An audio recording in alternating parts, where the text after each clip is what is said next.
Take this damn parade. Who cares? Joe, there's a 2-mile wait to get past the damn green line.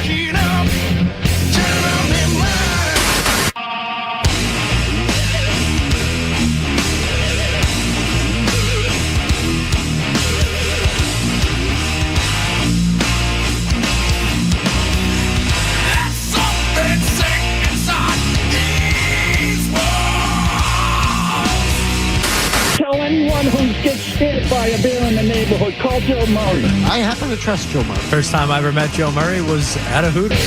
All right, welcome in 98.5 The Sports Hub. I'm Joe Murray. Full show tonight. It's a scorcher. It's hot out there. And we got the hot takes all night long. The hot cakes as well. 617-779-0985. That's the phone number. Skaz is here. We got Trey, our intern, in tonight. You call. Trey gets you. You tell him your name, where you're from, what you want to talk about, and we'll put you right through. We will talk to a bunch of Mass Live guys tonight. We'll have Chris Catillo, who I believe is on his way to San Francisco or there already, I believe. So we'll talk to him as the Red Sox take on the Giants this weekend. And we'll talk with Brian Robb about what the hell is going on with all these Celtics rumors, the draft, the Lakers, new ownership, and whatever else is going on. And, the NBA Finals could end tonight. Or will it? So a lot to get into. We got in or out. We got the musings. Full show as we're here until 11 o'clock. And the opening take is brought to you by Super Service Today, Massachusetts' #1 provider for residential and commercial plumbing, heating, cooling, and drain cleaning. Day or night, always done right. Visit superservicetoday.com. So the Red Sox, once again, have a series win where they play well, get good pitching, just enough hitting, and have now won 9 of their last 11 games in the thick of all the drama that they have going on. That's great. But today the news is that they are sending Christian Campbell back down to AAA to get more work in Worcester. The counter move will be Wilyer Abreu comes back.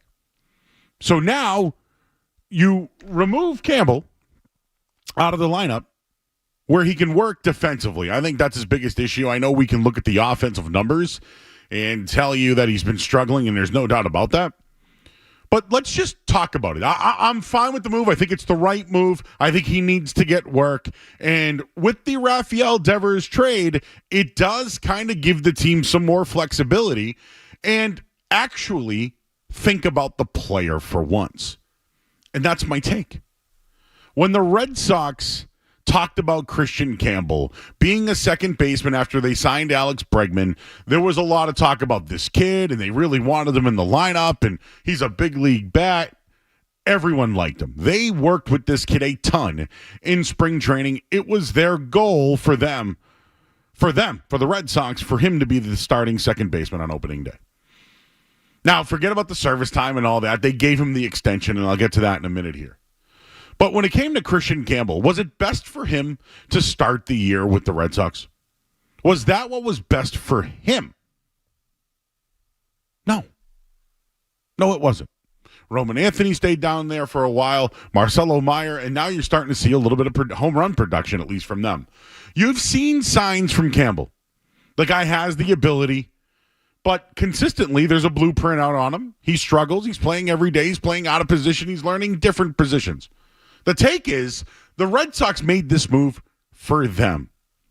Not to win. Not in the player's best interest. They did it because they wanted him to be the starter, and then they could get him to an extension and have team control over a player at a nice number. That's why they made the move. And the Red Sox have been operating outside of wanting to win games, because I thought they were serious about that this year when they made the Alex Bregman move. Or when they made the Garrett Crochet trade, which we'll get into in just a little bit here. But Christian Campbell's a prime example of doing what the Red Sox wanted. Christian Campbell was a product of what the Red Sox wanted to do. Christian Campbell didn't get the benefit from the Red Sox in this situation. Yeah, he gets his money. Sure. He gets his money. Great. But now it's What if he goes back down and doesn't play well? What if he's not a second baseman? What if they don't know what to do with him? What if he loses a stroke, etc.? Does he lose his confidence? I think it's a good move for him to go down, but it's another example of the Red Sox doing things for them, not about winning, not about the team. It's about the contract and what they can get the player for and how it looks for the development group in analytics. That's what Christian Campbell is. He's a product of all that. He rose through the minors, right? Driveline, we're preaching this. They wanted to make an example that guy could start opening day by what they did and then get rid of his service time because they care so much about that instead they gave him a long-term extension, which looks like they're trying to help the player, right? The guy's drinking out of a fire hose. Oh, you're going to play second base. It's a great opening day. Blah, blah. Here's more money. And he got out hot. He was ready to go. But then comes the blueprint. Then comes the scouting report. Then comes the everyday struggles. Then comes him playing different positions. Then, go work at first base. Then it's Raphael Devers gets pissed at him because he wants to be a team player and help out. The Red Sox have created this because of what they want, not because of winning, not because of the player's best interest. And I'm wondering if that's going to change soon. The Garrett Crochet thing, they made the trade. They waited until the last day. He gave them a date. They ended up coming to the deal the next day, actually, after the date. But that was in their best interest and in his.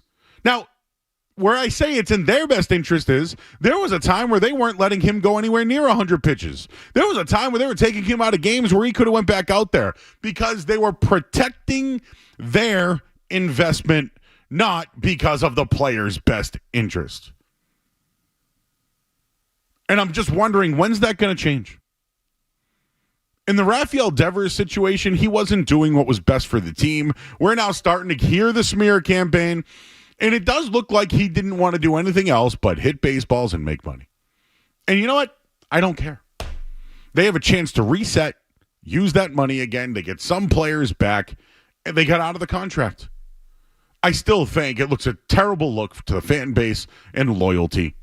And it makes me just think once again, the Red Sox don't have the player's best interest, and I wonder if everybody knows that there.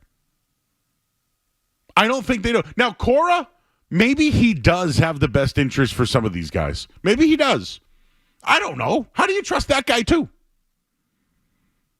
But the Red Sox are still, despite spending money, getting the best pitcher in baseball in a trade, and signing one of the top free agents, they still make decisions for themselves, not about winning or the team. It started to aggravate me, and I think Christian Campbell was a prop. He was a prop. Look what we've done to this kid in the minors, and he's practicing driveline, and he'll get to the ball. We don't need to teach him how to field ground balls. His range, don't worry about that. We have a new little system here that we only focus on certain different things defensively. He was a prop. That's what he was. The Red Sox propped him up. They gave him they goosed him. They gave him a nice little contract. I know Skaz, a goose. Nice little contract. And said, hey, kid, sink or swim. He swam for a little bit. And now he's sleeping with the fishes in Worcester because the Red Sox used him as a prop. And now he's back in the minor leagues, and it didn't work. I still believe in the kid. I still believe in him. You know what, Roman Anthony? I still believe in him, too, even though he's been struggling despite his home run. Marcelo Meyer has actually been as advertised, or at least what I thought. But the whole Red Sox and the minors and the prospects and what they're teaching, it's for them. It's not for the winning. It's not for the players, and it's not in the interest of the best team. It's what's the best interest for the Boston Red Sox. 617-779-0985. Feel free to jump in on this one as well. Despite all this, the Red Sox are playing some pretty decent ball. I'll give you some numbers coming up here on the other side. We'll hear from Skaz as well. We're here until 11 o'clock tonight. I'm Joe Murray. You're listening to 98.5 The Sports Hub.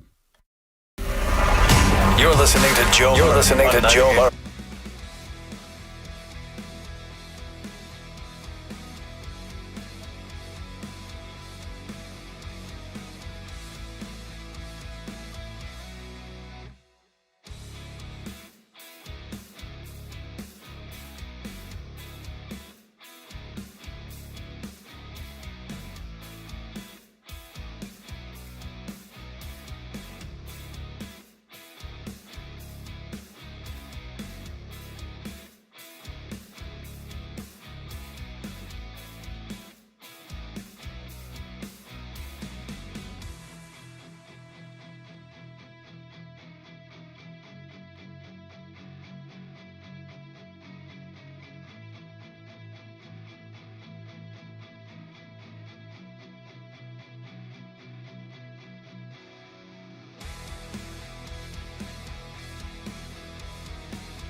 right, back here on 98.5 The Sports Hub. I'm Joe Murray. We got a full show tonight. Full show. Here till 11 o'clock, 617-779-0985. Red Sox made a move today. Christian Campbell's sent back to AAA Worcester, where he'll get more playing time and maybe more confidence, which I do think is a good move. I don't disagree with the move. What I don't like and what I disagreed with is the flex from the front office. And if you don't know what I mean by flex, it's the chest puffed out. You know, like what Don Sweeney did at his press conference about, oh, I can't believe anybody doesn't want to be the coach here. I'll call you and let you know. Well, how'd that go? It's the pumping of the chest, you know? Oh, well, we've won 4 world championships, you know, during my tenure here. I hate that. I hate that. Because in any job or any job you've worked at, you could win awards and whatever.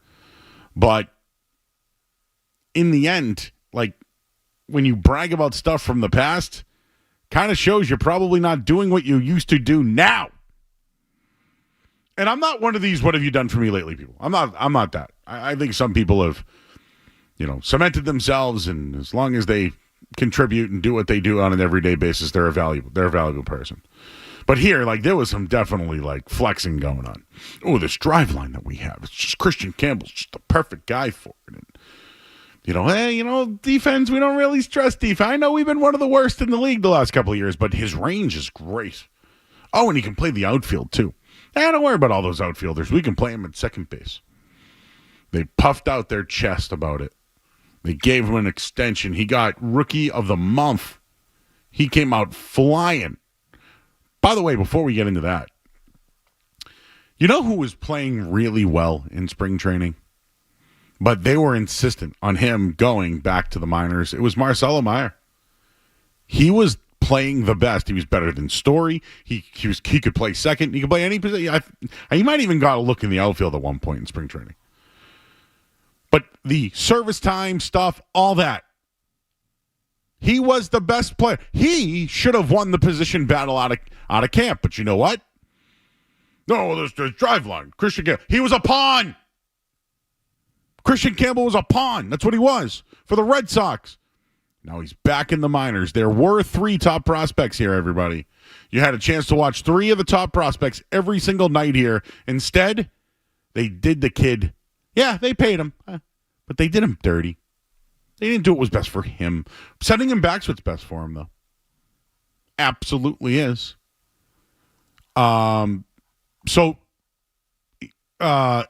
Christian Campbell's going back to play second base every day, potentially. He's 22. I mentioned coming out of camp, he hit 301. It was really good at getting on base. His OPS through April was great. He struggled since then, though. In 38 games since May 1st, he's hitting 159. His on-base percentage is 243. OPS 465. And he's been horrible in the field. 7 errors in 59 games. I won't do the math on that one, Skaz. 7 to... It's not good. 759, it's not good. So maybe he'll regain some confidence back in the minors and at the plate and whatever. And in the meantime, Abreu is going to come back up. But now what happens? I've been trying to fill out my diamond lineup here. If Abreu is going to play right and Story's at short, does Roman Anthony stay in the outfield? And does Ceddanne Rafaela move to the infield? Well, what happens there? And I thought they were doing what was best for the team and having Refsnyder play against left-handed pitchers. I don't know how this thing's going to work out. So this is what I have for right now. I have Anthony Duran Abreu as the outfield with Rafaela at second. Is that what's best for Ceddanne Rafaela, everybody? No. I almost wonder if Roman Anthony's the DH at this point. And when it's all said and done, is Marcelo Meyer going to take over at shortstop, or is he going to just be the third baseman until Bregman comes back? Like, well, I'm kind of curious when all that's going to happen. Not to mention Masataka Yoshida's coming back. He can be the DH. I'm kind of interested what's going to happen here. But they put themselves in this situation by propping Christian Campbell up. You can call about it at 617-779-0985. I just wanted to get into a couple other positives regarding the Red Sox quickly. The Red Sox are a playoff team. The clubhouse does seem loose. There's plenty of drama surrounding the team, no doubt about it, or the organization, I should say. But they're winning series. They've won two series, scoring a total of 13 runs. They've won 8 of 10. In their last 8 games, they're 7-1. Their pitching has been outstanding. Second in ERA, first in on-base percentage, fourth in whiff rate, third in strikeout rate. Like, the starting pitching has been really good outside of one Walker Buehler start. Garrett Crochet continues to be elite. He stopped a losing streak last night. It was a very impressive performance. In the Mariners series, though, the young players and Anthony and Meyer did lead the way with power. Trevor Story also went deep. He's starting to heat up. I've been impressed with how the Red Sox are winning. I also know that they need good pitching or they won't be able to stay in games. The offense has produced, but averaging under 3 runs a game is not going to cut it. Pitching is going to be the key. It's probably always going to be the key for the Red Sox. I don't think they have enough. But for now, the pitching is the reason they have a chance at the playoffs.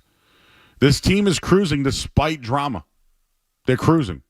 I do credit Alex Cora for that. Although I think he was a problem with all the one-run losses early on, I do tip my cap. He's been a big part of the turnaround. Maybe he knows that he can't question the front office after he said it earlier this week. So I'm curious at some point, is he the guy and not Breslow to lead the team? I do think Breslow deserves credit for making some of the moves, such as Garrett Crochet, etc., right? Signing Bregman. So I don't know who the right guy is to run the organization. Right now, I'm sure Breslow and them are flexing on what they did, their trade, etc. And Cora might be able to flex on, hey, screw these guys. Veterans, go out there and do your thing. He said he hated coaching rookies. He said rookies were contributors. They weren't starters. Well, look what's happening right now. One of their rookies now going to be starting in Worcester. The other thing is Garrett Crochet has been absolutely outstanding. Entering the start yesterday, he was second in strikeouts, second in innings. He was fourth in whiffs. And through the third time in the order, he's outstanding. The ERA is 0.63. He gets better later into the games.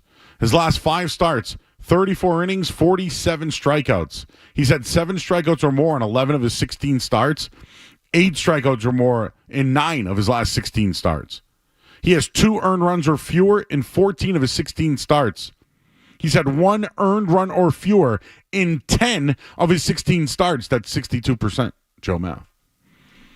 Crochet's an ace. He's a stopper. He stopped their losing streak yesterday. The Red Sox finally have a guy that can stop losing streaks. I think they should build around him. They haven't had this type of guy in 5 years. I think, although the young kids are going to develop and get better, I'd start building around Crochet. Just another thing, Marcelo Meyer struggled early on. He struggled. His last 30 plate appearances, his slugging percentage is .741. He has 4 home runs in that stretch. And oh, by the way, it's not drive line. It's the launch angle. Something changed. I credit Alex Cora for that one. Breslow and staff, drive line, defense. Yeah. The offense during this 7-1 stretch has been great. Batting 183. The OBP, 258. Strikeout rate, now it's down to 29. It was 26 earlier. Overall, they faced some pretty good pitching. But when you look at it here, the Red Sox maybe are shifting on winning. I don't know yet. Skaz, you have a thought on this? I like the move, but I just still think their priorities are not about winning or what's best for the player. Well, I think what's best for Christian Campbell is for him to go down right now. I agree. So I think he needs time defensively and offensively. But was it out of spring training? Like, do you mean he should have been? They propped him up. He was a pawn. I think they needed him, unfortunately. Meyer was better. Meyer was better, and Meyer's been better since he's been up. I think Campbell got hot and rode that, and then it kind of all came tumbling down. But this is a common thing. I think I've seen some overreaction from Red Sox fans that this is a bad move. I mean, Jackson Holliday was the number 1 overall pick, top 5 pick. He got sent down. Was that last year? So this is a very common thing in baseball with these guys. They're still extremely young. I don't think this is a red flag at all. I think this is just part of the process. The Red Sox are not, an elite team. And they're also not a team that's, a bottom dweller either. They can't afford to have a guy in the lineup that's a complete zero. And unfortunately for Campbell, that's kind of where he's at right now. And he's not good enough defensively to overcome that and, earn that spot in the lineup. So I think it's the right move. I think you could argue that it might need to happen a little sooner, that they drag their feet on it a little bit. And now that Abreu and Bregman are working their way back, this was their opportunity to do it. But I don't. Look, is it a bad look how much they propped him up? Yeah, sure. But I think this is the right decision by the Red Sox, and I think it's a good thing for Campbell. All right. Heard from us. Let's hear from you. 617-779-0985. Here I am talking about Christian Campbell, and everybody wants to talk about Raphael Devers. What's up, Paul? How you doing? Hey, Joe. How are you? Good. My question was, is there any comp? I know it's not apples to apples, but the Nomar Garcia-Pera trade 21 years ago, where we traded away an excellent player mid-season where we had a contending team. No one's really talked about that unless you have, but that kind of boosted us from a morale standpoint. Is there any comparison trading Devers and getting him out of the locker room to that? Say that one more time. The Garcia-Pera trade. We traded Garcia-Pera when we won the World Series. Is there any comparison to when we traded Garcia-Pera, where we moved him out of the locker room, Renteria came in, and now we've moved Devers out of the locker room? Is there any comparison to that, where we took a star player out of the locker room and then found a way to win? It's happened in almost every sport. There's a little bump right away, and then things kind of align themselves. Ooh. Just connecting the dots on that one. No, the Red Sox were good in 2004. Nomar was at the end of his contract. He was sitting out of games. They were in a pennant race. They needed to make a move. He wasn't going to re-sign. He was pissed at the organization. They made the move. They got better on the field, got a better shortstop, better first baseman. That made them better. And then they won the championship. Brad, he's on the line. What's up, Brad?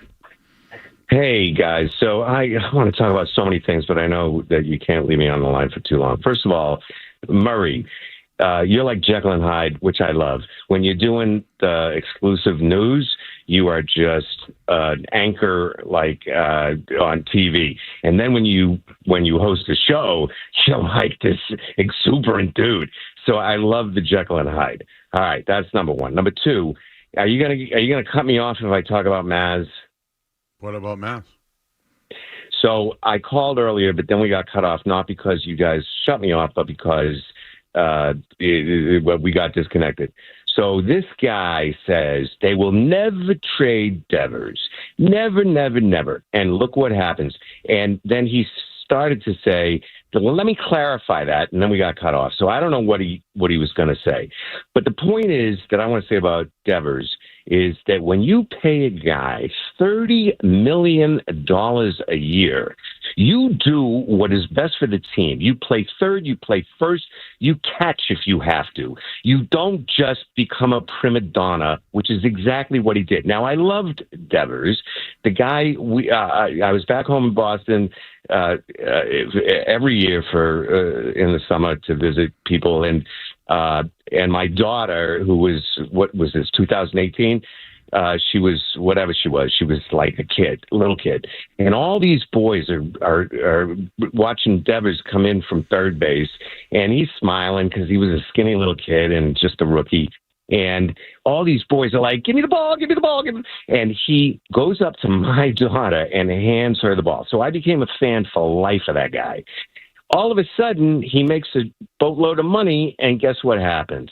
He turns into the prima donna that he was. And now what really pisses me off is that he does this press conference in Spanish for the Giants and says, I'll play whatever position they want me to play. Yeah, but that bull crap. Okay, I'm not into it. And Paul, the last caller, beat me to the punch about Nomar. I see an exact replica of that. I loved Nomar. I remember calling into a show back in the day where I was like, the question was, are the Red Sox for real? And they were for real in 2004. And then they trade the star. Hey, Nomar Garcia. Hey, Brad.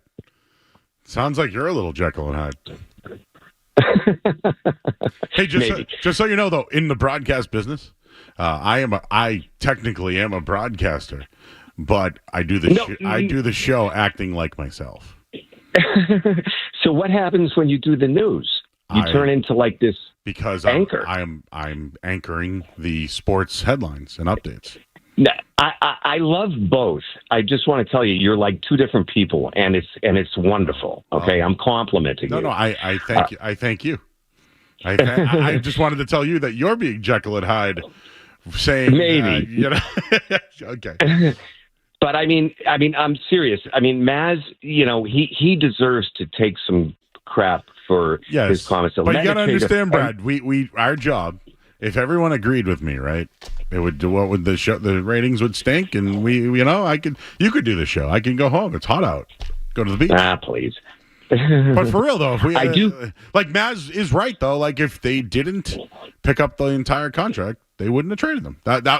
You know that other trades got vetoed, right? Because they wouldn't take on the money.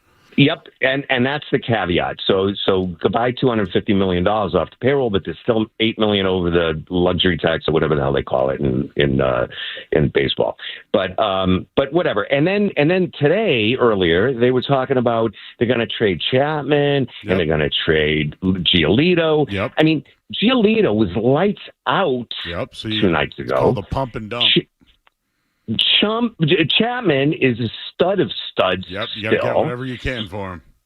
But you can't trade these guys. Brad, I agree with another caller. I think you're missing. Brad, I appreciate your call. I think he's missing the point. Brad, I like you. You call anytime. I can't believe Maz cut that guy off. No, for real, Brad. I think Brad is hearing everyone's points and agrees with everybody. But I think not with Maz. Not with Maz. But what he's not understanding is everything he's talking about. I'm not saying it's not true. I'm just saying that the Red Sox don't care about winning. Like, Chapman's playing well. Imagine the kind of prospect or front end guy we could get for him. They're already thinking about what they can get for Walker Buehler right now. Lucas Giolito goes out and gets another 10 strikeouts. Oh, baby, they're ready. They're like, oh, this is great. Tanner Houck's, remember All-Star Tanner Houck's coming back, Skaz. Now, longest tenured Red Sox. That's right. Houck. They could move on from one of these pitchers, slide him right in. The Red Sox, don't prioritize winning. Prioritize. They prioritize their money, their assets, their contracts, Fenway Park, ticket sales, bear sales, Wally sales, all that stuff. Winning is not their top priorities. Anything else to add there, Skez? I think Brad summed it all up nicely. Okay, we'll be professional Joe now. Turn into professional Joe. We'll do that now in headline here on 98.5 The Sports Hub. Sports Hub headlines presented by Celsius Energy Drinks.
the Red Sox needed. They have to do what's best for the team. Do I hear little riffs and stuff about what's going on? Yeah, here and there. But I do know that John Henry was not happy with Raphael Devers. Raphael Devers does not do media. He does not talk to the media. He does not make himself available. He does not do team functions.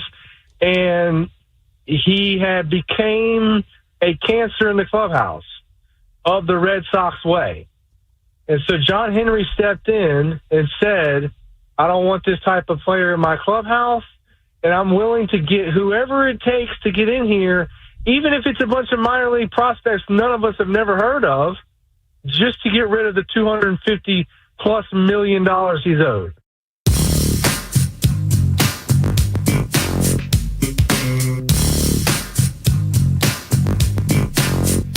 All right, back here on 98.5 The Sports Hub. That was Jonathan Papelbon of Nesson. So I don't know what to believe, man. Ortiz recently came out and said, yeah, I texted him, he hasn't gotten back to me, and I was the perfect soldier, let me tell you. And no, me and Ortiz are boys, so I'm not knocking you. I want more of that sweet slugger.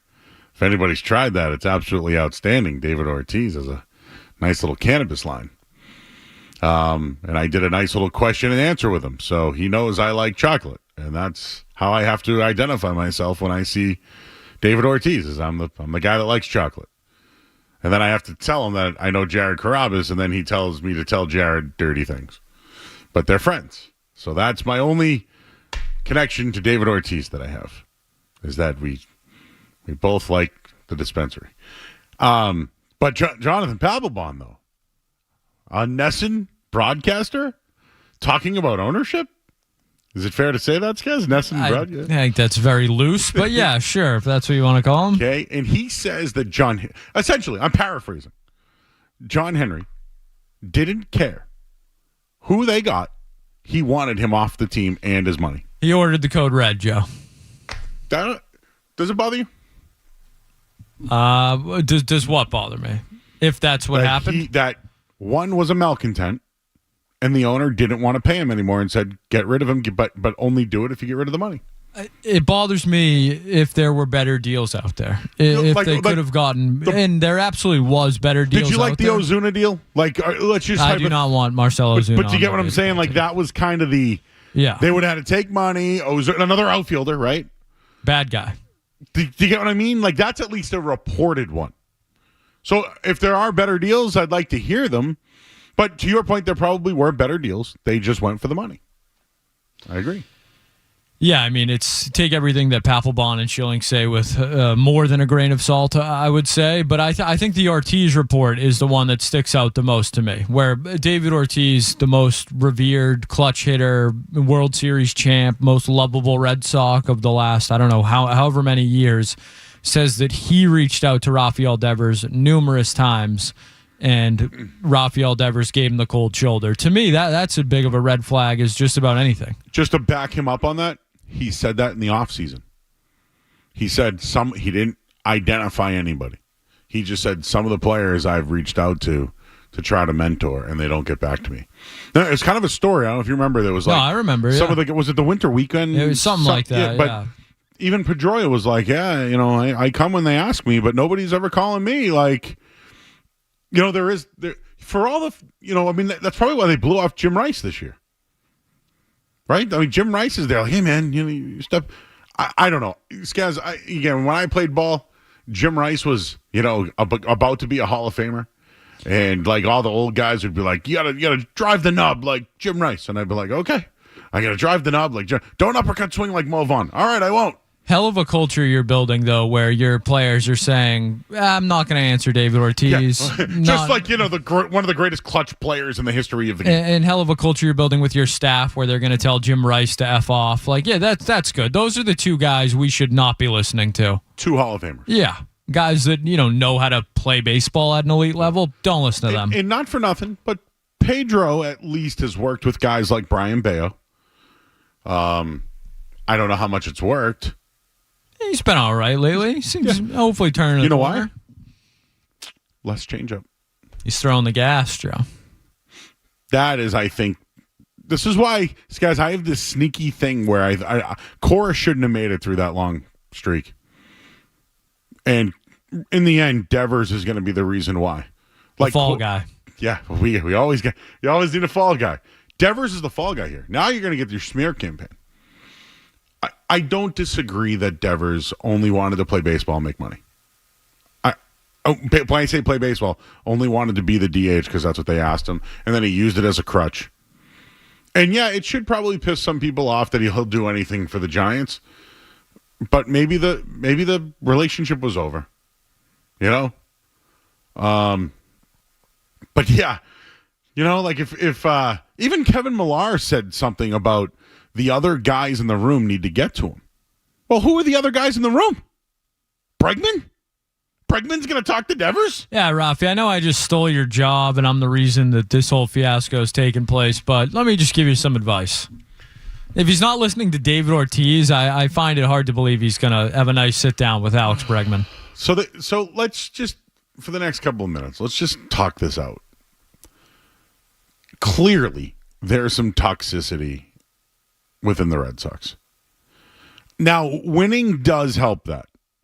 So I think Cora's got his ship going, and I think at least Breslow isn't answering questions, but is being accountable, I think. But he's got the ear of the owner. And when Cora said this week, we can't question the front office, maybe he got a mandate from Henry. We don't know that. The team's playing better is all I can tell you. And I don't think it's because of Breslow. Although, Bregman's been hurt, but he's been good. Crochet's been a home run. Chapman's been great. All the free agents they've essentially brought in have been really good. And a lot of their bullpen guys who they relied on have been very good. I know Whitlock's had some problems, but he's bounced back because he's not throwing his changeup anymore. Kid Wilson's been pretty good as a free agent. But where does it go here?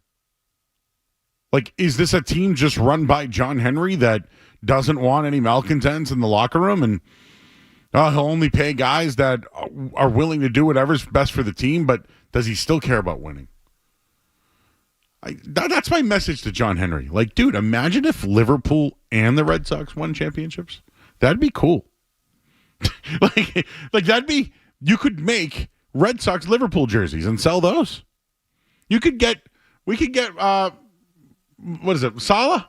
Mohamed Salah? Right? Mo Salah, yeah. Get Mo Salah and Alex Bregman together, and we can make it a card, Skaz, that you can only buy exclusively at the Fenway Park Pro Shop. Now there's a collector's item. There we go, right? I mean, we're making money now. Call me, John. John, call me. Salah jerseys and Red Sox? Perfect. Yeah, I'm surprised we haven't gotten like Red Sox City Connect that's Liverpool themed or something like that. What are we waiting for? They can't do the Penguins jerseys anymore. No, they're out. No, they're out. But like this is what I mean. John, both teams can be good. Your money's going to go higher. Imagine the collaboration of Liverpool and Boston Red Sox. The memorabilia, the cards, the autographs. You could open up your own little merchandise store. You already have one, but still. Now you can make it cards and merchandise. Big money in that. So you can win. It's okay to win. RJ's in the Cape. RJ. Hey, guys. So I'm big-time Team Devers in this whole situation. I think the Red Sox botched it from the very beginning by not being transparent with their superstar. I think that Breslow is maybe afraid to have tough conversations or something because, he doesn't shop them around with other GMs. Maybe they're like, hey, you can't even handle your superstar. And then, they're just not transparent. I think there needs to be a bigger deal in there. And I was pounding the table at the beginning of the year saying that this is a way bigger deal than people realize that they took third base from him. Doing that to a 28-year-old is just unprecedented. When you're that good of a hitter, you don't mess with their position in the field. I'm a strong believer in that. And one last thing I want to say that no one's talking about, and it's just so funny that I thought of it today because the kid got dropped down. Raphael Devers is way better at third base than Campbell is at second base. So it's really funny, you know. I'll hang up and let you guys go off what I said. Thanks, Ray. What do you got, Skaz? Yeah, just a few nitpicks there. Bryce Harper, pretty good hitter, right?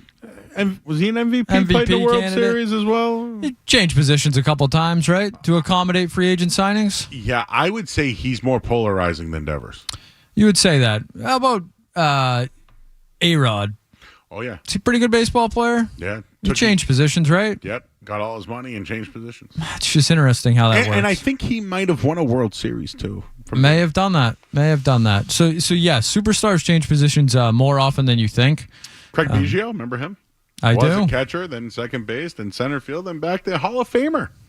I think Aaron Judge has moved around from time to time. I mean, imagine asking him to play catcher next year. What about Mookie Betts? That guy, he any good? He even said himself, as long as they keep bringing in good players and have a competitive team, he'll play wherever they want. Really was weird that a shot? I don't know if we've talked about that enough. So I would just say asking Raphael Devers to change positions, not unheard of. I would say almost the opposite. Listen, and also, he led the league in errors the last 2 or 3 seasons. So if your big slight is that he's a much better defender than Christian Campbell, they both suck. So it's not really a high bar there. No high bars. But yeah, that's the only issues I had with that call. No, Nate, listen. That sounded like a lot. Neil's in Maine. Hey, Neil. Hey, what's going on? Hey. How's Maine? Sorry. Well, foggy, but trying to get you off speakerphone. 1 sec. That's cool. How's the lobster? Hey, guys. Yeah, so caller set me off last segment a little bit about the 2004 Garcia-Parra trade. And I just want to remind everybody that was Orlando Cabrera, not Edgar Renteria they got back. And they got back a major league ready shortstop for Garcia-Parra, who was a malcontent, who was probably the 6th or 7th best player on that team at that point in time. Hey, who said Edgar Renteria real quick? The guy last segment who called up and said they got Edgar Renteria. It wasn't stunk. you guys. Oh, okay. He stunk in Boston. That went back to St. Louis and was good. Yeah, Renteria was a free agent, but they got Orlando Cabrera back in that trade. Yeah, they got Doug Mankiewicz, too, who's pretty good at first base. Yeah, no, he's a great first baseman. We can't compare the two. You know why we can't compare him? Nomar was at the end of his contract, and he was sitting on the bench while everybody was on the top of the dugout, and they literally were like, "This guy's not on our team anymore." Everybody boycotted Nomar. Everybody did. He was the 6th or 7th best player on that team, honestly, at that point in time. And I love Nomar. He was a great player for us. I have good fond memories of me and my Nana watching the Red Sox during the late 90s and blah, blah, blah. But in 2004, Garcia-Parra was not washed, but he wasn't the same player he had that he was. Achilles injury that nobody knew of or heard of, and everybody questioned if he was really hurt. And then when everybody was standing on the dugout in a big game at Yankee Stadium, he sat on the bench, and Derek Jeter jumped into the stands and got a big cut on his face, and that was it. And everybody started looking at Nomar like, look at this dude. That everyone compares you to him, and you're on your ass on the bench. Beat it. And that's what happened. It was controversial. It was huge. Yes, Joe. It was also 21 years ago. What was the date on that? I'd like to know. I do remember listening to sports radio that day, though. There's 2 days I remember when I was pissed. When Roger Clemens left and went to Toronto, I was pissed. Oh, that one got me. But then Nomar, I was like, they're going to trade this guy. July 31st. And just so everyone knows, they offered Nomar 4 and 48, and he turned it down. They put 4 and 48 on the table, and he said no. He said no. He never made $48 million against us. He played for 4 different teams, I think, right? Oakland, Chicago. There might have been another one in there. Whatever. Justin! Hey, Joe, it's Justin. I just have a thought. I feel like Christian Campbell got rushed, when he wasn't ready to play up here. And I think they promoted him, go back to the first 10 years of the year, Joe, when he was, when he first came up. And, he won the Rookie of the Month this year. But, I think they promoted him way too much, and they put too much pressure on him. And I think now... Thanks, Justin. Sorry, I'm up against it. I heard feedback in the background. What was that? It sounded like, you ever, like, talking to a fan? Like, la, la, Luke, I am your father. It had, like, a little of that while he was talking. You ever see Tommy Boy Trey? That's what that's from. We need to introduce Trey to Tommy Boy. We got to figure out Trey. Like, there's got to be something about him that we just need to pull out. I don't know what it is. Like, he's got to like something that we like, you know? Like, we got to just, like, somehow we're going to align. That was a big word from the Red Sox this week. Alignment. We're going to find something. We're going to find something that you're just like, I love that. And I can't wait. All right, we got to go to break. We're going to talk to Chris Catillo in the next hour as well. We got in or out. We're late. It's okay. Raphael Devers, everybody. Whee! And this hour of the Sports Hub has been brought to you by our good friends over at Valvoline Instant Oil Change. Enjoy quick and convenient vehicle.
Buying a home or finishing your basement? Do what Beetle did. Get it waterproof first so you never see a drop of water again. 844-LIVE-DRY, premierbasement.net. It's game over for water. I'm Joe Murray. Here we go. Boom. I win. Boom. Yeah. It's a buddy. We've got a passion for Boston sports. Get angry. 98.5 The Sports Hub. We go to San Francisco. I don't like the hills. You ever been to San Francisco, Skaz? A lot of hills. Not like the Worcester Hills, the heart of the Commonwealth. I never made it to San. Been to Cali a couple times, but never that far north. I remember they used to have rice-a-roni out there. You ever have rice-a-roni? Oh, yeah. So I don't know anything about San Fran besides McCovey Cove and the bridge where Full House, Wake Up San Francisco with Becky Tanner and it was Becky. Never mind. Let's talk to John. He's in the car. John. Chippity Joe, how you doing? Hi. Just past Anthony's Sandwiches in Stoneham, Joe. Now I want a sandwich. Which way are you going? Towards Boston or north? Toward Boston. I got to go to the outdoor pool and pick up the 16-year-old from practice, so I can't even stop for a sandwich. I used to live right there where the Friendlies used to be down the street. Joe, I'm here. I'm taking a right onto Border Street. So, all right. Do you need me to stop by and say hi to anybody? Well, I will tell you this. The Gingerbread Construction Company down the street is like one of... You ever had that? Oh, my God. It's one of the greatest of all time. Well, I used to work in Wakefield. I always went to the one at the head of the lake. Yeah, right at the Rotary over there. Hey, Joe, how about Rod Carew and Robin Yount? Were they decent players? How about Rose? They seemed to move around the diamond without feeling like they were being bothered. They were pretty good. Yeah, they weren't bad. A couple in the Hall of Fame. Yeah, a couple of Hall of One's going to the Hall of Fame. Yeah. Joe, this is great stuff. This is like the old Red Sox, up the back stairs, Mo Vaughn with the investigators, Clemens, Margot Adams, and Wade Boggs. This is beautiful stuff. Here's what I want from the Red Sox tomorrow night. If Devers is playing first base, and I think they're going to miss Crochet because he pitched Wednesday, so I don't think he pitches this weekend, someone's got to hit him right between the 1 and the 6. If you really feel that he was an insignificant part of the team and it's just 1 of 26, and he goes out there and you're staring at him playing first base for 3 games, someone's got to drill him right in the ass and prove a point. Ooh. And if they don't, then the whole team is a bunch of frauds and they don't mean anything that they say. All right, if this was 20 years ago, he'd be aced. Well, that's true, right? Who Matt Clement did it once, right? To A-Rod? Oh, no, that was Ryan Dempster. But still, I'm trying to think, who would be the guy? Who would you take money on that would hit Devers? Give me Garrett. He hung up. Give me Garrett Crochet. Yeah, but then I don't want Crochet and Devers getting in. But it'd be good because they don't have any history. Yeah, and there's a new, someone's got to step up. Someone's got to be kind of a leader. It's Walker Buehler, baby. Well, yeah, can't find the plate anyway. That's the guy, man. That guy's got a temper. There's something about him that I like. It's weird. I know he struggled, but I still think he's got demeanor.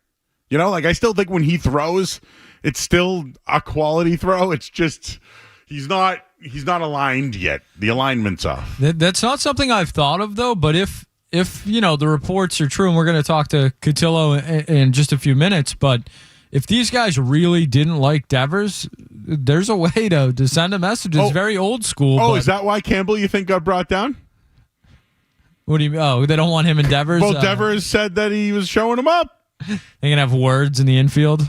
I mean, he gets on base. His on-base percentage is pretty low. He might never make it to first. I'd bunt down that first. Bunt as a first baseman, let me tell you. Because those pitchers don't get over there well. Did you see Chris Sale last night dive for a ball? He'd be at MGH if that was in Boston right now, Joe. It's completely like he's not even the same guy. When I go to Vegas, I'm not the same guy. The elevation, everything. Yeah, what happens in Vegas, Joe? No, I know. But when Chris Sale's in Boston, his life doesn't His limbs, work. No good. Frail bones. Atlanta, though, it's like, I'll dive for a ball. It's like elastic. He's like an elastic down there, yeah. No, for real, though, I watched that play, and the manager must have freaked out. Good for him, though, huh? Another Boston athlete that can leave and do well. Wow, imagine that. A little Cy Young Award. Chris is on the line. Chris? Hey, Joe, big fan. Thanks. One question I got is the Red Sox got rid of Bogarts and Devers is pretty much their only Latin player left. Do you think that had anything to do with the frustration over the last few years? You know what? For Devers, maybe he does think it's a clown show. He did call out Breslow. It could be. It could be Chris. See, I do think there are people. I think this is 60-40. I think that like 40% of the people agree with Devers, while 60 is kind of like, hey, you're a team player, you should do it. He's not a leader. The team needs leaders, man. They got too many young guys. No, and I completely agree with you. I mean, now we got Narvaez is his only fellow hitter that is really truly Spanish. Like I feel like that he didn't have that guy like Bogarts to go to at any time. Interesting. I never thought about that. There's I think a few Latin players, but as far as maybe he doesn't like They're that. only pitchers. Maybe he doesn't like that. You're right.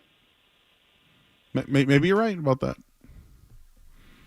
I don't think that should make you want to not help the team out, but feelings, right? Feelings. Oh, Steve's in Peabody. What's up, Steve? What is it, Ace? How are you, my friend? How are you? I'm doing well. Were you in Florida still? Where are you at now? No, I'm up here in Boston. Yeah. I just returning home. I met a friend of mine for a birthday dinner at Venetian Moon in Reading. That's a cougar bar. And, well, she's a longtime friend of mine, and we had a nice dinner together, and I'm just pulling into my driveway in Peabody and just wanted to say hi. Yeah, little Richardson's on the way home, maybe? No. I stopped and got a couple of candy bars. Oh, yeah. Are you a gas station snack guy, or did you go to a real place? No, there was a CVS right there in the plaza. Yep. And I grabbed a couple of Twix and ate them on the way. Ooh, two for me, none for you. Exactly, buddy. I'm selfish. When are you at the Garden again? I'm not there until the first week in July. Okay. There's some concerts coming in. But the end of the month, I'm going in for knee replacement, so I won't be back probably until September. Oh, wow. Well, you can listen to us talk Patriots and Red Sox for the rest of the year. Absolutely, and I'll reach out to you guys. It's been a while since we spoke. And good luck with your surgery, bro. We wish you well. All right, I'll talk to you. Thank you, sir. Thanks for taking the call, buddy boy. Got it. Take care. That's Steve from the Garden in Peabody with Snickers. No, Twix. Do you have something, Jeff? I was just going to ask him if he was working the Kalen Clark game. That's not too far away. I can find out. I think she's coming to the Garden. I know a guy. All right, one more. Jamie in West Brookfield. Hey, Jamie. Hey, I was calling in to say I just know who needs to take care of Devers this weekend, and that's Hunter Dobbins, because if he wants to go down, in the Red Sox lore, and top this game to Aaron Judge, that's a good one. Secure your spot and put it right between his numbers. I like that one. The only reason why Dobbins, I do think Devers would do something. Bueller would be like, let's do it, baby. Let's do it. Bueller's got something. He's got a little, I like him. He's got not Julian Tavares or Alfredo Aceves. Julian Tavares was, whew. No, there was some that I would. There's some guy. Julian Tavares used to roll the ball to first base. There's some guys I would not have messed. Alfredo Aceves, I would have never. Alvarez was one of those. He would come sprinting out of the bullpen during skirmishes. He would be full as fast as you ever seen him move. Listen, I never played at the highest level or anything, but there's a few guys I knew that you crowd the plate a little bit. They're coming in. They're not afraid of you. All right, we're going to talk to Chris Catillo. I believe he's in San Francisco. So we'll talk to him next here on 98.5 The Sports Hub. You're listening to Joe Murray on 98.5. You're listening.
Mike and Bertrand get you through the midday. Joe Murray gets you right through the night. I actually spoke with women today. On the Sports Hub. Alfredo Aceves and Julian Tavares. How could we ever forget Ugath Urbina? Let's see what Chris Catillo has to say about it. Chris joining us here on 98.5 The Sports Hub. Of course, does a great job over at Mass Live. Chris, how you doing tonight, bud? I'm good. How are you? Well, just quickly, we were mentioning, could someone send a message to Raphael Devers? It sounds like the locker room, you're down there, so is it more peaceful there? And were there guys in the locker room who maybe didn't like Devers? And could someone send a message this weekend? Well, Hunter Dobbins is going tomorrow, and how quickly we forget that his dad was one who started the A-Rod brawl back in 2004. So that's right. We mentioned that. Someone off the air called in and said, "Yeah, Hunter Dobbins, that's the guy, man. Cement his legacy." It's a good one. So I agree with you on that. I mean, he actually is kind of a fearless guy, kind of a bulldog who's not afraid to speak his mind and do what he wants, as we saw with the Yankees stuff the last couple of weeks. So I don't know. I don't think it's going to happen. You don't see that kind of so blatantly obvious. And, this is a guy that played here for 8-9 years and, won a World Series and was the highest paid player in franchise history. It didn't end well, but I would doubt that something like that happens. All right, let's get some Devers stuff out of the way and then we'll get to the rest of it. But David Ortiz, multiple times. I even think you might have had it over winter weekend or whenever that was a while back. But Ortiz did say that he has reached out to players, but some haven't gotten back to him. Pedroia said the same thing. This was like a year or two ago. And it came out recently that Ortiz said he has texted him. So he might have meant Devers. Now we're starting to see that Barry Bonds could be a mentor for Raphael Devers. Like, did the guy just need new scenery? Was it about the Red Sox moving on from him and the money? Like, was this a money baseball move, or was this sending Devers out because he wasn't being a team player, or all three? Yeah, it's the money thing. I think anybody who thinks this was a salary dump is kind of missing the bigger picture. The number one story here is that Devers and the Red Sox had gotten to their expiration date. I think that's unquestionable. I think Devers should have been a better teammate, and I think the Red Sox should have communicated better. There's definitely fault on both sides, but it got to a point where, the player was so unhappy. I've seen him smile more in the last 3 days here in San Francisco than I have since he got to spring training. And it's February, March, April, and May, and half of June. And, I'm around them every day. So it says a lot. And I think, it just got to a point really quick where they couldn't move on together, and the Red Sox had to take the best offer they could. I think in their eyes, by doing it the way they did, clearing the salary is a huge part of it. They were surprised someone was willing to take on all the money and give them 4 players. So, yeah, on paper, I guess it looks like a salary dump. Now it's on them to reallocate those funds and go get good players and figure it out. But it just got to be an untenable situation with Devers. It was addition by subtraction. And I think a big piece of it, the Red Sox didn't want Meyer, Anthony, Campbell, who is now in AAA, but, get the point. Those guys coming up and thinking that environment was okay, where a player could dictate his own terms and want buy-in, and they made the bold move. I think it's that really is the headline here. Not Kyle Harrison, not the money, not Rafi playing first. It's just a messy divorce, and one that, both sides are at fault for sure. Just to follow up on that one, I agree with you. I think you nailed it. People still want to be hung up on it, but it looks like he is just okay with doing things for the Giants that he didn't want to do in Boston. And I just wanted to bring up, you've been there for the last couple of days, the flight, the players. I know a lot of veterans said they didn't need to hear from the general manager about it. Alex Cora addressed the team. Can you just talk about what that was like? And does it seem a little bit better in the locker room now that Devers has moved on? Yeah, I've been in San Francisco with Devers. I haven't been with the Red Sox at all. Yeah, you tried to get questions in the other night, right? They wouldn't take you. Yeah. What's up with that? Why wouldn't they take you? You always got to take care of the local guys. So good for them for taking care of the San Francisco that's whack. Media and the short little Boston guy in the back. Screw him. I agree with them. Totally the right call. And if it was on the other, shoes on the other foot, we were in Boston, it'd be the same way. So I don't blame them at all. Devers will talk tomorrow to the Red Sox beat when, theoretically, when he arrives. So, I just from seeing the quotes, from hearing what Chris Smith, was talking about and writing about in Seattle for us, I think they made a concerted effort as a team to move on. There's definitely, I think, I've reported this the whole time. There's guys in there who think the Red Sox jerked Devers around, and there's people in there who think that they could have handled it a lot better. And then I think there's a lot of people in the clubhouse who think, at the end of the day, no matter the hurt feelings, you're a member of the team, you're an employee, you go and do what they ask. And I think there's guys on both sides of that. No matter how they felt, there was a dark cloud, a gray cloud, whatever you want to call it, that was lingering over them. As we reported, it's been a tight clubhouse. As Craig Breslow said the other day, something has been amiss. However you want to slice it, the elephant in the room is gone. And I think, the elephant of where's he going to play? Is he going to be upset? Does he want out? Does he want to be here? All that type of stuff. And I think they can play a little bit more freely. Obviously, they're not as talented. Maybe the roster is a tiny bit more functional. Definitely not as good, of course. So they're ready to move on. At this point, I think Devers had become a little withdrawn from the rest of the group. I think, someone pointed out to me the other day, you didn't see a ton of social media farewells from a lot of teammates, whether that was a calculated thing. I think Cedar Raphael did one, or, whatever. I don't think Rafi was hated. Someone put it to me this way. Rafi's a really good guy, and he was a good dude, and he was a good Red Sox, but he wanted out, and we don't really know why. And so that's it. It was the way it went. And I think the Red Sox as a team are ready to move forward. And also credit to them for going to Seattle and winning 2 out of 3. The pitching staff's been great the last couple of weeks. The distractions have not entered in, at least over the first 3 days since Devers was dealt. All right, we're talking with Chris Catillo of Mass Live. I don't want to make this all about Devers, but just one more thing on who made the move. Code Red from ownership, was this a Breslow move? And Cora obviously knew it was coming. Could you maybe tighten those 3 things up a bit? Yeah, I think when it's this big, it has to be a collaborative effort in terms of ownership, dealing with the money, Cora dealing with the clubhouse aspect, and Breslow ultimately pulling the trigger and being the one in negotiations. The Red Sox are very tight-lipped compared to a lot of organizations, especially in the aftermath of things. And, other than that Zoom, we haven't gotten a lot about the negotiations on their end. Sean McAdam with Mass Live reported that the Braves and the Blue Jays and the Padres were also involved in Devers. The Giants were the ones who made the best offer, obviously. But from the Giants side, being around here, their chairman said that he brought it up to Sam Kennedy, a month ago at the owners' meetings. Hey, would you guys ever move on from this guy? It looks like it's bad over there. Breslow and Posey, obviously, working, and Alex Cora is very well connected through the league, so, nothing's going to get by him. So I think everybody was on the same page with the Red Sox on this one. I think what really went a long way in the eyes of everybody was that meeting in Kansas City didn't work.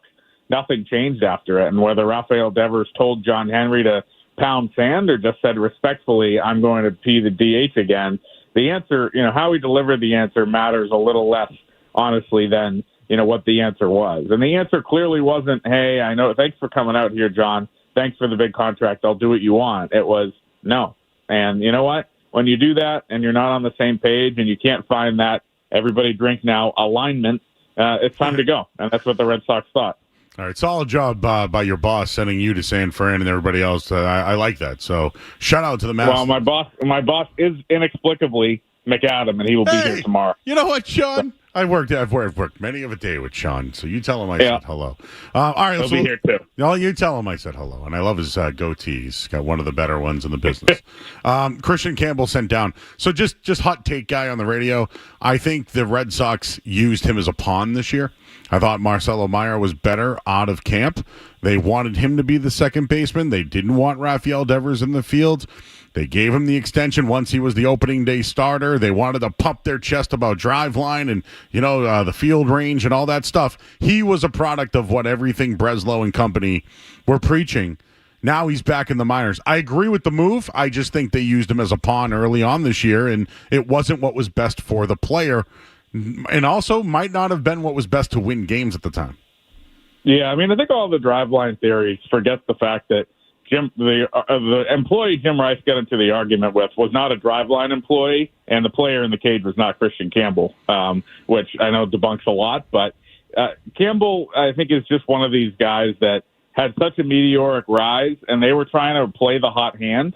Like, they were trying to play the hot hand out of camp. That's what they were trying to do. They were trying to, not necessarily based on his Grapefruit League performance, but based on the fact he dominated last year and having 1,000 OPS over 3 levels. And they basically said, all right, the upside's immense here. There might be bumps. Let's see what we can do. Let's shoehorn him onto the opening day roster and give him this extension. And if it doesn't work out, we can send him down to AAA and he can get more seasoning. I think what it comes down to is, you forget, like I forgot because I wrote this today and I had to go back and look at the baseball reference page. The kid had 19 games at AAA before he was called up. He had like 170 games or something in the minors period before he made his major league debut. And that is, not a lot. And you see a lot of guys get a lot more season than that. It was basically, one full season of AAA or of minor league ball, and there he was. So I think the offense, he can figure it out. When you come in and you have a 902 OPS against major league pitching in any month, no matter how bad it was in May and into June, that shows you that he can, have a good at bat. I think the game sped up on him. And I think there was a lot of factors playing into that too, moving around positions and all that. I think the impetus here, Joe, is that they want him to go and slow it down defensively. I mean, anybody who's watched the games the last few weeks has seen that he struggled. The game is sped up. A lot of errors, the internal clock, all that type of stuff. And I think it also sets up when Bregman comes back in a couple weeks, Bregman at third, Meyer at second, and they'll figure it out with Campbell down the road. But, this is a day that, I would have put, honestly, you're a betting guy, so I'll do it this way, and so am I, not in baseball. Like the chances, the odds of one of the big three going back to AAA after debuting was probably like minus 1,000. That's just how it works. Like you have to look at, Trout and Judge and those guys who struggled and Jackson Holiday and all these different stories. Like it's not always linear, for sure. And we've seen, Duran, right? Obviously he's having kind of an average year, but he went up and down and had bad years and then came up and was great. It's very rare to see a guy come up and not go through that struggle period, especially in a day and age where, they've got rid of a lot of minor leaguers. So there's like a whole level, the Lowell spinners don't exist, but across baseball, there's a lot fewer minor leaguers. And so AAA is what it is. And it's a place for, veterans and 4A guys, and the competition gap between AAA and MLB is bigger than it's ever been. And so I think, he'll go down there and it's less about, dominating AAA pitching and more about slowing down the game at second base, doing drills, getting more comfortable with the position and the speed, and hopefully coming up and contributing. But the story on Christian Campbell isn't closed. Or the book on him isn't closed, I should say. We'll see him eventually. I think right now, though, it was time. Okay, and you mentioned Meyer goes to second. Abreu is going to come back tomorrow, so he'll take the roster spot. What will the outfield look like, and what does that mean for Roman Anthony? Yeah, I mean, I think that, on any given day against right-handed pitchers, you're going to see all 4 outfielders play, and they're going to cycle through the DH spot. Obviously, your best defensive alignment, and Roman Anthony could still grow into an elite defender, but you have guys, 3 of them who have done that in the majors. I think, you're going to play Abreu every day in right. He won the Gold Glove against righties. And then you're going to have, obviously, Raphael in center. He's elite. I think Duran, we've seen, obviously, the weird kind of fly balls and stuff like that. I could see Duran getting some DH at-bats. Kind of crazy to think about, not necessarily your prototypical DH leading off, but, keep Anthony out there, keep Anthony in left, mix him in. Anthony can play all 3 spots. If you want to give Raphael a day, Anthony can play center, and you can have, someone else, whether Refsnyder or whoever, be the DH. But I think those 4 guys are going to play, most days here in the immediate future. If they fast track Yoshida and he comes back, he can obviously mix in as well. You have, obviously the question of where everybody plays when Bregman comes back. That's probably 2 or 3 weeks off. But my guess is, the 4 outfielders play every day. And if they're facing a lefty, obviously Refsnyder mixes in there too. There's some options. It'll be interesting to see, what they do against lefties at second base. Hamilton can't hit righties or lefties, but he especially can't hit lefties. So, maybe you have Romy Gonzalez play there, or maybe you have Meyer play there and Toro play third. There's different, ways they could do this now, but it's going to be a lot of mixing and matching. I mean, we started this season with kind of roll out the same lineup every single day, 1 through 9. You knew who was going to be where, and here we are, middle of June, and it's going to be kind of a different group every single day. Alex Cora has gotten used to that. They've done a lot of platooning in the last few years, and he's going to have to do it again. All right. I agree with that. I think that's good for Cora to mix and match and kind of keeps him a little more sharp. Early on, I didn't think he was, and it sounds like there was a lot of drama in the mix. So San Francisco, there are a lot of hills, Chris? Yeah, there's, I did the sightseeing thing yesterday. It was, went down to the Golden Gate Bridge. Oh, Golden Gate. Pier, all that stuff. Yeah, it was Alcatraz? good.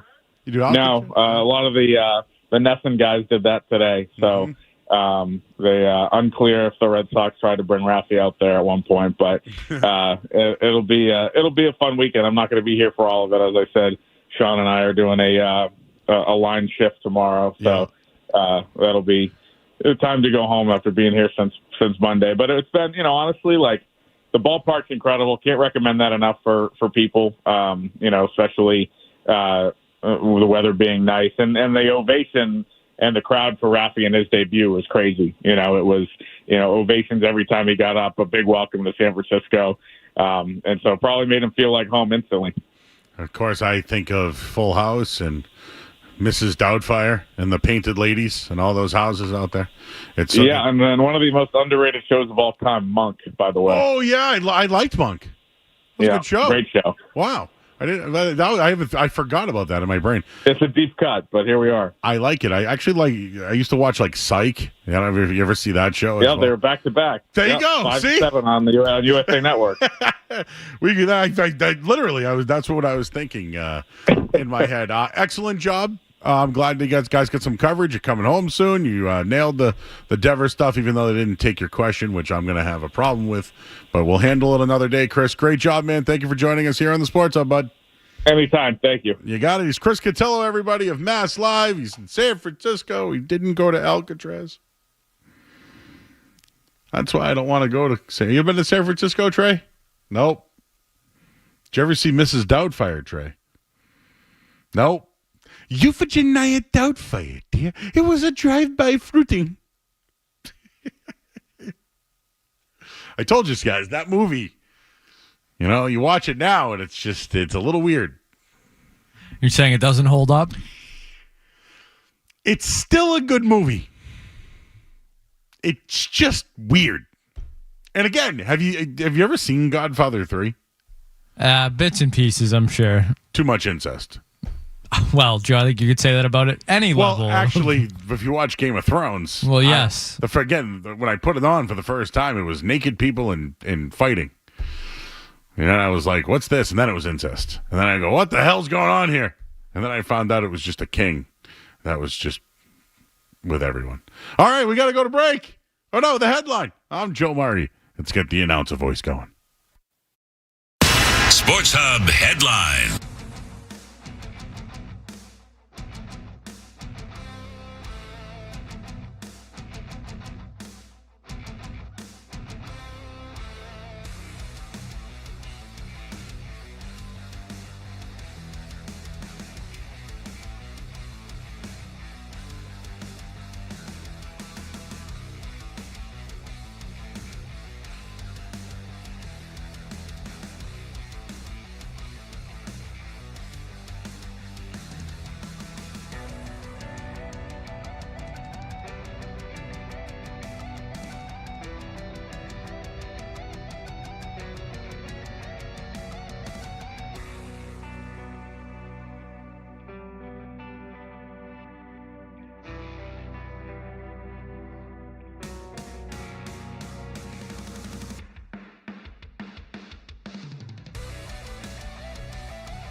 dig.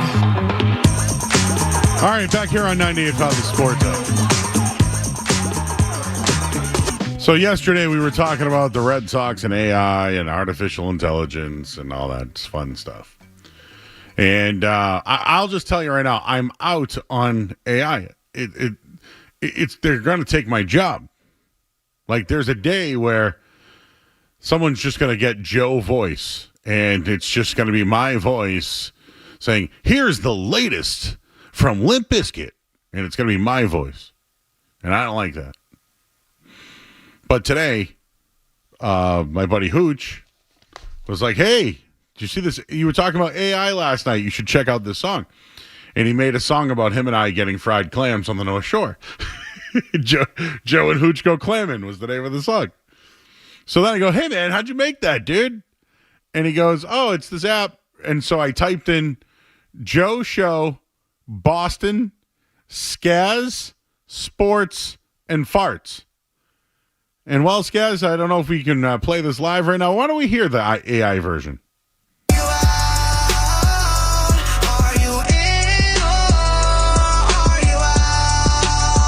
Welcome to the Joe Show. It's on 98.5 from 7 to 11. That's Eastern Standard Time. Gonna talk about some sports. Gonna talk about some food. Murray's gonna do his musings. I think that you should listen to. Are you in? It sounds like Post Malone. Oh, Trey. I saw Trey getting down. I think he liked it. Unless he knows how to do it better than we do. I'm sure Trey would be much better than us. I probably should have mentioned I put in or out musings and some of the other stuff in there. But I like, are you in or out? Joe, you shouldn't be celebrating no, this. This I'm not. They're coming for our jobs. I think we could do better. We got to have some talented musical listeners out there that could make a Joe Murray song or something. I would love that. Yes. I can rap. I can. Can you rap well? No. I can play the guitar. Can I play the guitar well? No. I think I can rap better than I can play the guitar. No, I know. There's guys that are professionals like Esoteric and Sage Francis, friends of the show, that can really rap. Me and my buddy used to just rap to each other back in the day. And it would just be rap wars. And I never was invited to the 98 Miles, guys. It was before your time. I was here. You were here. Oh, yes. no. I was here. But that was only for full-timers, Joe. They couldn't see me. Yeah. My time is now. Yeah, now. Anyways, that's the AI Joe Show song. And I think we could do better. And, again, we got a request yesterday for Joe Espresso. Oh, we did, yes. So, summer's coming, guys. So what I'm thinking is we're out the phone. So I'm thinking maybe the week of the All-Star game. Perfect timing. Oh yeah, we can one a night. We need something that week. No, one a night. So on Monday we can play both. On Tuesday we can play. You know what I mean? Get 2, then 3, then 4, and then double it up. In on that. I got a couple songs that are contenders for songs of the summer. Yep.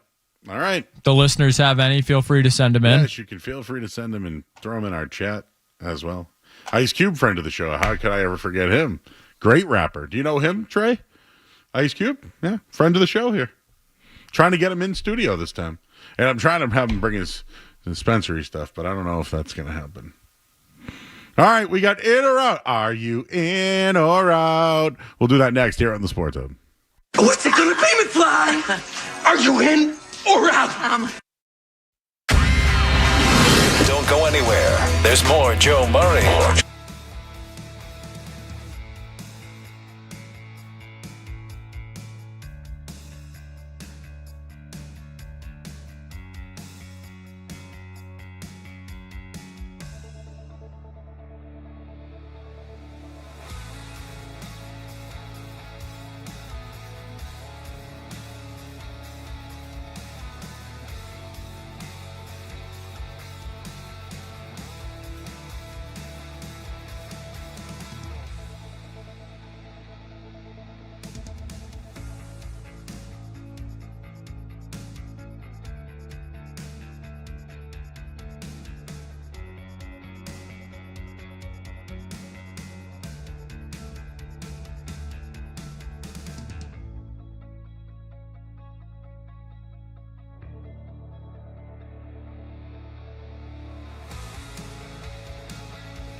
In or out? Gotta know without a doubt. I'm the one you need for a dirty deed. I'm the best. Success is guaranteed.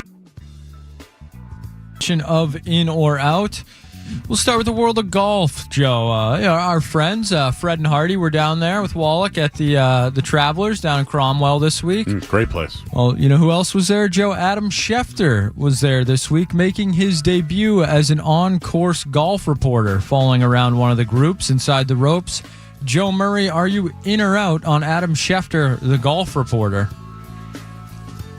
You know my answer. What's your answer? For Schefter's own sanity, I feel like I'm out on this one. He looks like he's half awake when you see him on ESPN half the time. Like, love you, mean it, Adam, as they would say, but go away. Like, take a break, man. Go home. I'm out. Get 8 hours of sleep for once in your life. Let's face it, Stephen A., he's getting worse. He's stretched too thin. He is. Boxing? Why is he doing boxing? Basketball, the guy was an incredible award-winning reporter. He's really good with football. He really is. I've never heard him do baseball. I don't think he does. I don't think he does hockey. No. But like when you start seeing him, I think he did WWE. He was on with McAfee. But still. Now is Schefter trying to go from football to golf? And then we'll see him at like the NBA draft lottery? As long as he doesn't start, running for local office, I think we're okay. I'm out. He's little. Little guy. Apparently the golfer they had on, little guy as well, I heard. Eric Cole. Are golfers tall? What's the average height of a golfer? I would say they're. It's funny that you got Dustin Johnson, who's 6'4", 6'5", big guy, but most of them are on the shorter side. Like Rory's a little guy, Sergio was a little guy, Brian Harmon, very little guy. Rory's 5'9" or whatever, hits the ball a mile, but yeah, not a big guy by any means. Yeah, there's some bigger. Scotty's 6'1", 6'2", probably. Christo Lamprecht is 6'8". Okay, yeah, it's the ball a long way. Needs to work on the short game. Tracy Phillips is 5'4". Unaware of Tracy Phillips. That's the shortest. Okay. Next. All right, Joe. Gatorade has introduced a new flavor for Paige Becker's. It is the Shirley Temple Gatorade. It is Paige's favorite flavor. Joe Murray, are you in or out on Shirley Temple flavored Gatorade? I'm in. Now, just so you know, I'm not anything soda. I'm out. So, what's the Shirley Temple have in it?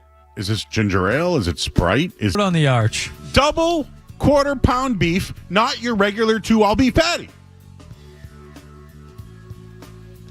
All right, Joe, we can end with this one tonight. The Club World Cup is going on, and although it's been somewhat of a disaster, one of the good things that's coming out of it, Joe, is a live ref cam. The ref is wearing a camera as he follows the action up and down the field. Yeah. Got some really good clips of it. Lionel Messi today with a free kick. You got a front row seat with the ref cam. Joe, is this something you'd like to see in football, baseball? Are you in or out on the ref cam? I think an umpire cam in baseball or first base or third base so you can get like a good check swing look. In on that. I think soccer, absolutely. Those refs should have like what do you call them? Chess cameras? Have them like that? Yeah. Basketball. Ooh.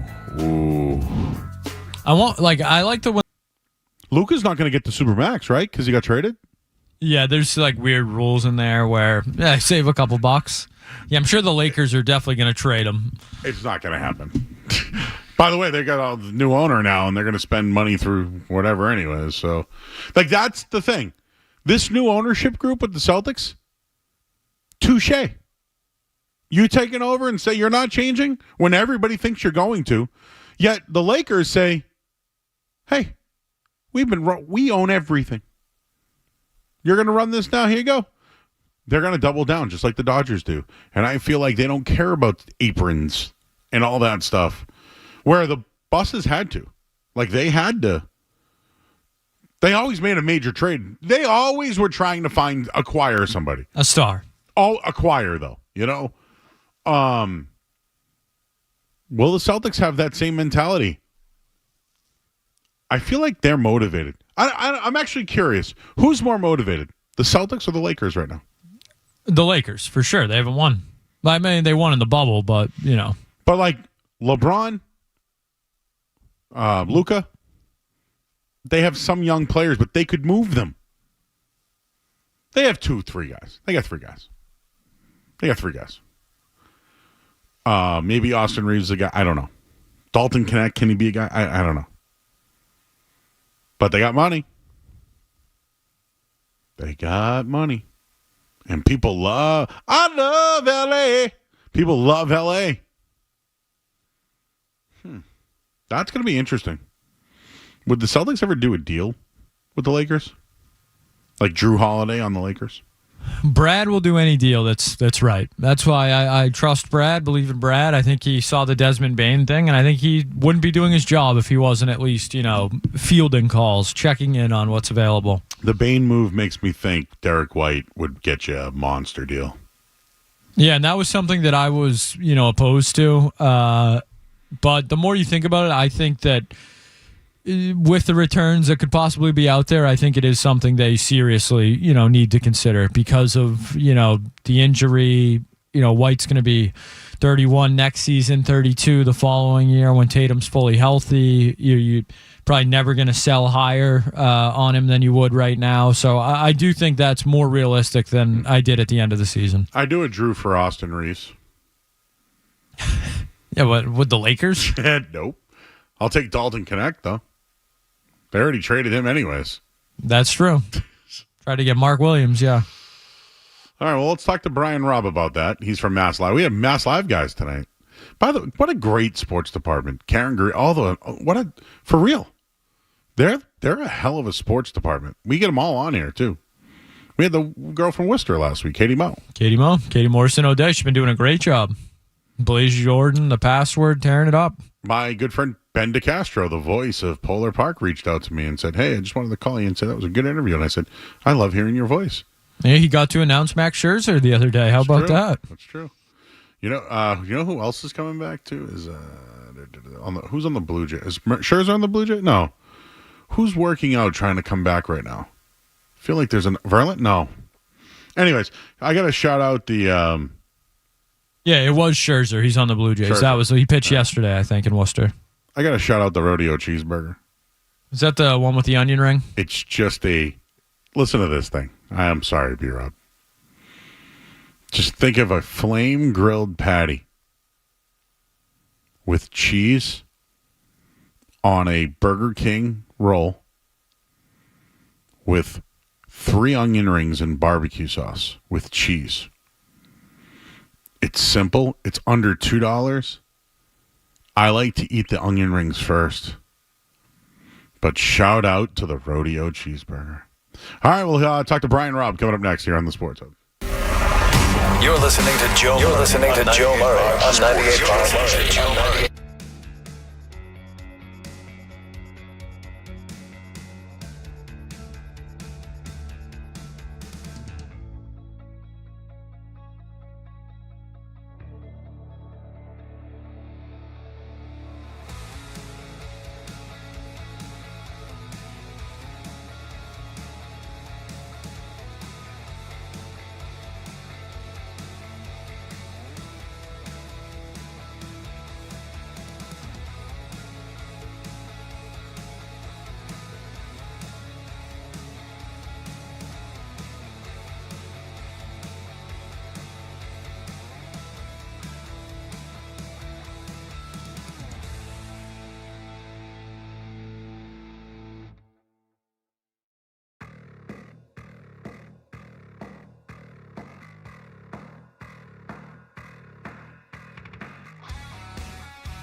in the second quarter. In that one, we were just talking about the Celtics and some of the, I don't want to say rumors, but news that is out there at the moment. So why don't we talk to our good friend? He's Brian Robb. He's of Mass Live. He joins us here on 98.5 The Sports Hub. B-Rob, the Lakers making news, selling for $10 billion. Of all the changes that we keep talking about that the Celtics may go through, it sounds like the Lakers might be getting someone that's buying the team, but also may invest a lot more into it. Do you think that this impacts what the Celtics could do this offseason?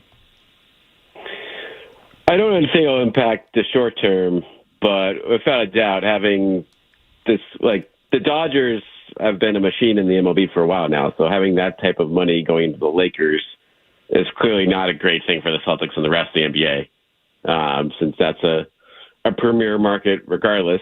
And now if they have someone in there that's willing to spend, heavy in a luxury tax, which I don't think the Buss family's really done of late, that's certainly not good news. And now obviously you have Luka set there for the future. So not the best development for the Celtics and the rest of the NBA today, but I don't think, as far as the next year or two goes, I don't see it making much of an impact in terms of the now. We'll see once LeBron is out of the picture there, and how they build from there will be a fascinating thing once this, the new regime is in place.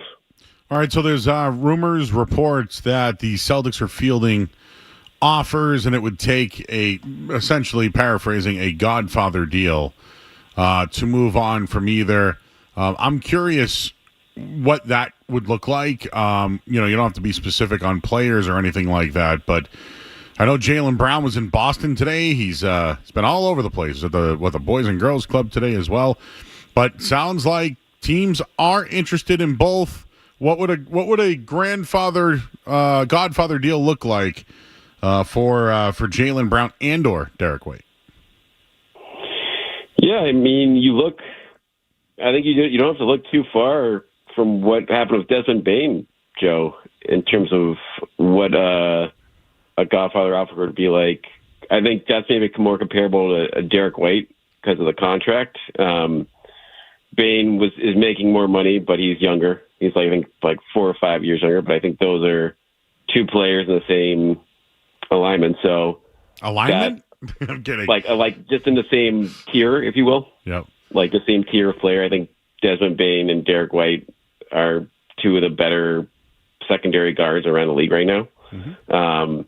And so, yeah, if Desmond Bane is worth 4 first-round picks and a couple mech contracts in KCP and Cole Anthony, then if you're the Celtics and are looking for Derek White, or taking any Derek White calls, then I think the offer has to be in the neighborhood of that. And to be honest, I'm not even sure the Celtics would do something like that from a standpoint of what are you going to do with a bunch of future first-round picks. I guess you can, if you've got a plan to move him another deal, it's okay, but you're trying to win in the next 2 or 3 years here once Jason Tatum comes back. So you're not going to be waiting around for these picks to come, down the road in 3, 4, 5 years. So in order to make a move like that, I feel like you'd have to have your next move or two set up to kind of figure out, okay, how can we best realign around Tatum here? But I don't know if those type of offers are out there for Derek White right now. Certainly Jaylen Brown would be in the same boat, and I think finding an offer like that for Jaylen Brown is even tougher just because of the contract. He's obviously an all-star, and tons of teams would want to have him, but he's making a lot of money, and the Celtics would ask for clearly a monster return to consider moving him at this point when he's in his prime. So it's hard to envision a team meeting that asking price given the variables in play. But without a doubt, depending on what the market's been for Drew Holiday, what it's been for Porzingis this offseason, the Celtics, Brad Stevens has an obligation to listen to those calls and see, okay, do any of these kind of make sense for us in the long term? My guess is going to be no, but those are calls they have to listen to. We'll talk about Brian Robb, covers the Celtics, NBA for Mass Live. Can you break this down? Can you explain the tax, when it counts, when the Celtics actually have to make the moves? Is it urgent to do it this offseason? Can you just explain, getting under the second apron and when they need to do that by, and is there any urgency to do it now? Yeah, so they don't. On one hand, that stuff does not go into effect officially till the end of the season. So technically they have until the end of, next June to get under the second apron if they want to do that. With that said, there has to be some urgency to do that now because it's cramming for a test late. And when every other team around the league knows that you're trying to cut money, if you wait until the absolute last second to do it, i.e. the trade deadline in February, then other teams can hold you over a barrel and demand, ridiculous sweeteners to take on money that you don't want because they know that the alternative is the franchise having to pay tens of millions of dollars more in luxury taxes and obviously have to deal with the second apron basketball penalties like having your draft pick frozen. So my guess is, Joe, is they're going to do most of their work this offseason in terms of trying to get under that second apron, which is $207 million. Right now they're at about 227. So you'd have to trim off $20 million to get under it. But you honestly have to go a little bit even lower than that because they still need a center. Like Al Horford's unsigned, Luke Cornett's unsigned. You're going to want to probably bring at least one of those guys back if you can. If not, you're going to have to find other guys in the free agent market. So you're going to have to do some spending regardless. Porzingis, Drew Holiday, Sam Hauser, a blockbuster of Jaylen Brown. I think the last one is unlikely, but pick one of those three. And my guess is one of those is more likely than not going to be on the move in the next week. All right. You have a couple articles I wanted to just bring up and let our listeners know that they can go read. But you mentioned the Kings have been interested in Drew Holiday. They need a point guard. They gave up on two of the better ones, right? Halliburton and Fox. Right. So now how's that looking out right now? Yeah, it's not looking good. But the Kings have been mentioned as a potential for Drew Holiday. And one player I'm interested in the Celtics at least taking a look at is DeMar DeRozan. I mean, I think he's a subpar Hall of Famer. He's I've heard the word merchant a lot lately because SGA getting to the foul line. That guy is a 2-point in between, before the 3-point line score. He is elite. I like him. I don't know how they could do it, but he's at least involved. I know that they need to get less money. Like a Valanciunas would probably be a guy, but the more I look at it, also the Suns have a lot, right? They don't know what's going on with Durant. They're looking at Porzingis as well. Is there any chance that of all these teams that are showing interest in guys, could the Celtics be one of those teams that might be in on a Durant or a DeRozan or somebody to that degree? Yeah, so Durant is a no just because of where his salary is at and the fact that Tatum is hurt. I think if Tatum was not hurt, that would be a conversation for sure. And we heard reports, I think it was Kevin O'Connor this week, that reported that Durant, there's rumblings that he was interested in the Celtics for this year's past trade deadline. Yep. Clearly that didn't happen. But now with Tatum out, the Celtics are looking to dump money or trim money. And so adding a guy making over $50 million, who's 37, that's just off the table. DeRozan is only making $23 million. So, yeah, I think that's a guy I expect just to be on the move, period, Joe. And whether or not the Celtics have interest in a guy like that at this point is fascinating to me. My guess would be no, Joe, because I do not think he takes 17 shots a game. Only 3 of those shots are from the three-point line. So I'm not sure Joe Mazzulla will be a big fan of that, even though, like you said, that's an automatic 20 points a game. And he's still a hell of a player offensively in his mid-30s. And I think when you have Tatum out for the year, you're missing a lot of points on the floor, and DeRozan would be a pretty good answer on that front. But my guess is DeRozan would go elsewhere assuming the Kings are going to move him. But could the Celtics get involved in that deal if the Kings are looking for Drew Holiday? Sure. Could that be some type of three-way deal? If DeRozan goes to Miami, do the Celtics get something from the Kings and something from the Heat for Drew Holiday? That's the question. But the problem now with Drew Holiday in moving that contract is the 3 years and the the $104 million that's still on it as he gets into his later 30s. Like, everyone loves Drew Holiday as a player, but that's a lot of money for a guy that's going to be heading into his late 30s soon. So if the Kings don't bite on that, if the Mavericks can't figure out a way to fit him into the payroll, then I think the odds are that Porzingis is the more likely guy to be on the move next week, because that's an expiring deal. Everyone needs shooting from a big, and so there should be, again, enough suitors out there for the Celtics to make a move like that if the Drew Holiday market is tough to figure out because of that deal. All right, B-Rob. Well, while we just asked that question, Aaron Nesmith has scored 6 points on 2 threes in literally 30 minutes. They're running away with it. I wanted to let you know this, but I was last week. This was last week. I was like, how come nobody's talking about SGA? And he's been terrible in the fourth quarter, and Tatum gets all this crap, but the MVP of the league. Like, I was the only one. Nobody. No, B-Rob, nobody was doing this. No, I think I heard you. I think I was listening this night, Joe. I think I heard you going on this. So I'm like, on the SGA. And I'm like, he's been choking. And you know what he did the next game? He broke the NBA Finals record for most points in the fourth quarter, and they won the game. So I might have motivated him. Maybe he was listening. I don't know. But that was a MVP-like performance. So I'm going to take the L, but he hasn't been great. He hasn't been. They won the last game. He was good. They're down tonight. If this thing goes 7 and they lose, dude, what do you think the perception of SGA and the MVP and him losing? Like, to me, that's an upset. Oh, this would be one of the biggest upsets in NBA history. I mean, the Thunder are a 6-8 win team and had a historic point differential in the regular season. And the Pacers were afterthoughts to even make the finals before the playoffs begin. So, yeah, SGA, I mean, his numbers for this series on paper are, I mean, he's averaging 32.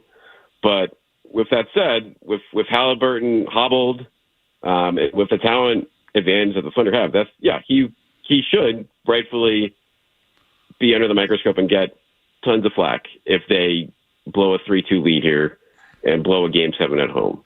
Again, it's looking like the Pacers have defied the odds all postseason long, so they're clearly, better than their record in the regular season and clearly have earned the respect of everyone in the playoffs at this point with their comebacks. But without a doubt, like SGA, like the Thunder as an organization will get tons of crap if they drop this, and SGA, despite his number, should be on the top of this list, because if you're the MVP of the league, you don't let your team lose the series, especially when the best player in the other team is dealing with a calf strain and while down 3-2 in the series. So I'm feeling that. It'll be fascinating to see.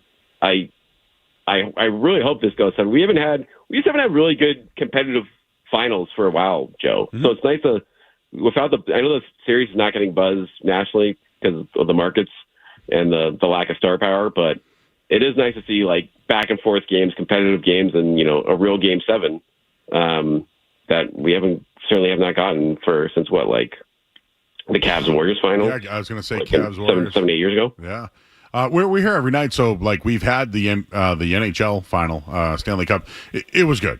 It was good. I got its payoff with Marchand. This 7 games, it'd be good for the NBA. Just quickly on a follow up on that, Oklahoma City could do a lot, right? I mean, they got all the future assets. They could move on from pieces from their current team.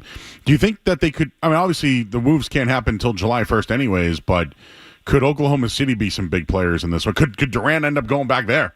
That was one of Skaz's takes, by the way. It is, but it's funny to think about, Joe, because it's great that you mentioned it, because they have as much future draft capital as pretty much anyone in the league right now. And so in this scenario, if they win the finals, you're not expecting many changes. If they somehow do lose this series, then Sam Presti has an obligation to just look at this roster and look at all the stuff they have and be like, okay, we need to step it up here. Like, we have all these great role players around SGA, but Alex Caruso was our third best player in the playoffs. We can do better than that. Like, let's get more firepower around them. So I'd be stunned to go for them go after Durant, but maybe for some other, top tier secondary pieces, they could throw their weight around a little bit and if they want to get super wild, I mean, it sounds like Giannis is staying put, but if Giannis ever goes on the market, the Thunder could certainly put up as good as an offer as anyone for that on that front. So it is a little wild card here. If this series goes 7, if the Thunder do collapse here, of what the domino effect could be on the trade market as a whole if the Thunder decide to start pushing their weight around because they blew it. But we also could be talking at the end of the night here tonight about the Thunder raising the title and starting a dynasty with their younger core here. So it's fun. It's good. The fact to go either way is pretty fascinating at this point. Mm-hmm. The NBA drafts next week. Celtics have 28 and 32. I have 2 names that I think they could draft. So I'll give them to you. Maxine Reynaud. He is the big 7-footer. Yep. The tree from Stanford. There you go. Boom. And he was a center, so I think he'd play right away. The other player that I think that they'd be interested in, they always like to go with a shooting guard. They like 6'5" guys. Tamar Bates from Missouri. I don't want to compare him to Nesmith, but Tamar Bates would be the guy. He's another guy that was, I believe, a senior as well. So they get those guys. They go on the books right away. They can also play potentially right away and help out with the salary cap as well. Yeah, without a doubt. And as you go forward here for the rest of this decade for the Celtics, like you need to start hitting on any picks you do make because you're not going to have the flexibility to go out in free agency under this new CBA and spend big. You need to find the diamonds in the rough, and to Danny Ainge and Brad Stevens' credit, they did that a lot for this current team, whether it's Peyton Pritchard, or whether it was Sam Hauser, even Luke Cornett, that was a free agent that they kind of diamond in the rough, if you will. We'll see if Baylor Shireman can be more that guy this week, but when you have like other guys on the roster, like Jordan Walsh is, I think, a question mark. Mm-hmm. Like, can you upgrade him? Is he ready to go this season? But without a doubt, I like you bringing up a stretch big there, because whether Al Horford's back or not, like that's a position where you're going to have to. If Porzingis is gone, you need to add some help there. I actually think the draft has some depth, though. I know it's not the top of the top loaded, but like Dylan Harper is a really kid. Edgecombe from Baylor was great. Like Canoples, like could be a shooter in this league. Like Trey Johnson from Texas is a huge prospect. Ace Bailey. What the hell's going on with him right now? But I'm just saying those are some really. Be there 28, Joe. Who knows at this point? But I'm just saying there are players, and let's not forget there's tons of international players from France that keep making the league. And there's a guy named Noah that is a 6'10" big. That's probably a top 10 pick in this draft. Yeah, no, I think this is an above average draft, even beyond the 5 part, like you said, because there's real depth to the lottery. And then there's some, I think, guys that can help you in the middle and late in the first round. So it will be fascinating to see just how the Celtics handle that, like whether they believe in one of those guys to the point, or whether it's a situation like a couple years ago, Joe, where they just traded back and back and back to kind of restock their draft cupboard, and picked up a ton of future picks that they used to make some trades and fortify the roster for last year's championship team. So they're a little low draft capital now, but at the same time, you need cheap players going forward. You need to start developing them now. There will be opportunities on this team next year with Tatum's injury and the inevitable trades that are going to happen in the next week or two. So my guess is they certainly make at least one of these picks, but without a doubt, I think draft night is going to be very, very busy for them, both whether moving in or out or just moving some of these picks with the players we talked about in a separate deal. All right, he's Brian Robb. He'll have all the coverage for the Celtics and draft and the picks, and this is his week to take off, and then it all blows up right around July 4th. He's Brian Robb, Mass Live. B-Rob, appreciate you, man. Enjoy the week, and I'm sure we'll get some fireworks next week. Should be fun, Joe. Thanks a lot. You got it. He's Brian Robb. Check him out. Mass Live. They do an excellent job over there. The whole crew, the whole entire sports crew. All right, let's hit the headline. We'll give you the score of the NBA Final right now and what happened to Christian Campbell today next. Sports Hub headlines presented by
All right, back here on 98.5 The Sports Hub.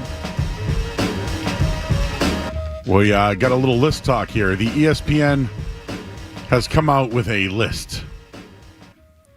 Seth Walder and Aaron Schatz, who I like their work. I do. This one is, I guess, is there wrong answers? Is this, yes. Is this, okay. Yes. So opinions can be wrong. What about feelings? Yeah, you can feel, but you can be wrong. When you put them in a list like this, you can be wrong. You're opening yourselves up to that. ESPN all quarter century teams. So best of the last 25 years.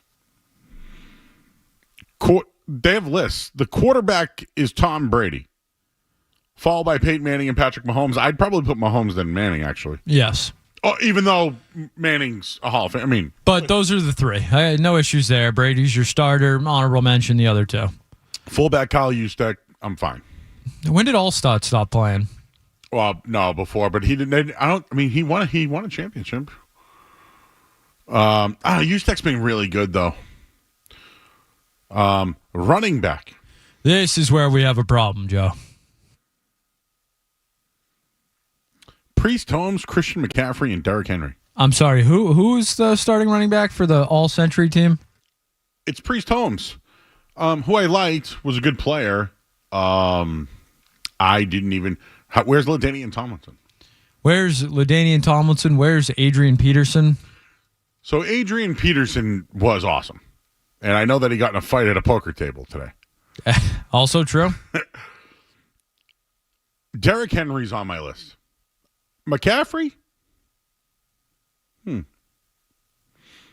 Priest Holmes?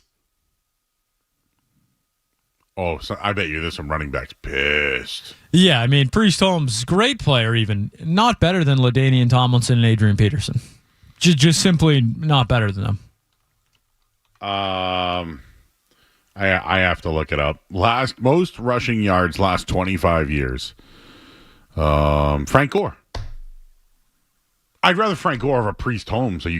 Come on now. Yeah, the only problem, it's just longevity for Gore. I don't know if he was ever the best running back in the league. Frank Gore, Adrian Peterson, Derrick Henry, LaShawn McCoy, Steven Jackson, Marshawn Lynch. Those are the most rushing yards the last 20 years. I didn't see Priest Holmes on that list. LaDainian Tomlinson was on that list. All right, moving on. Wide receivers. Randy Moss, Julio Jones, Marvin Harrison.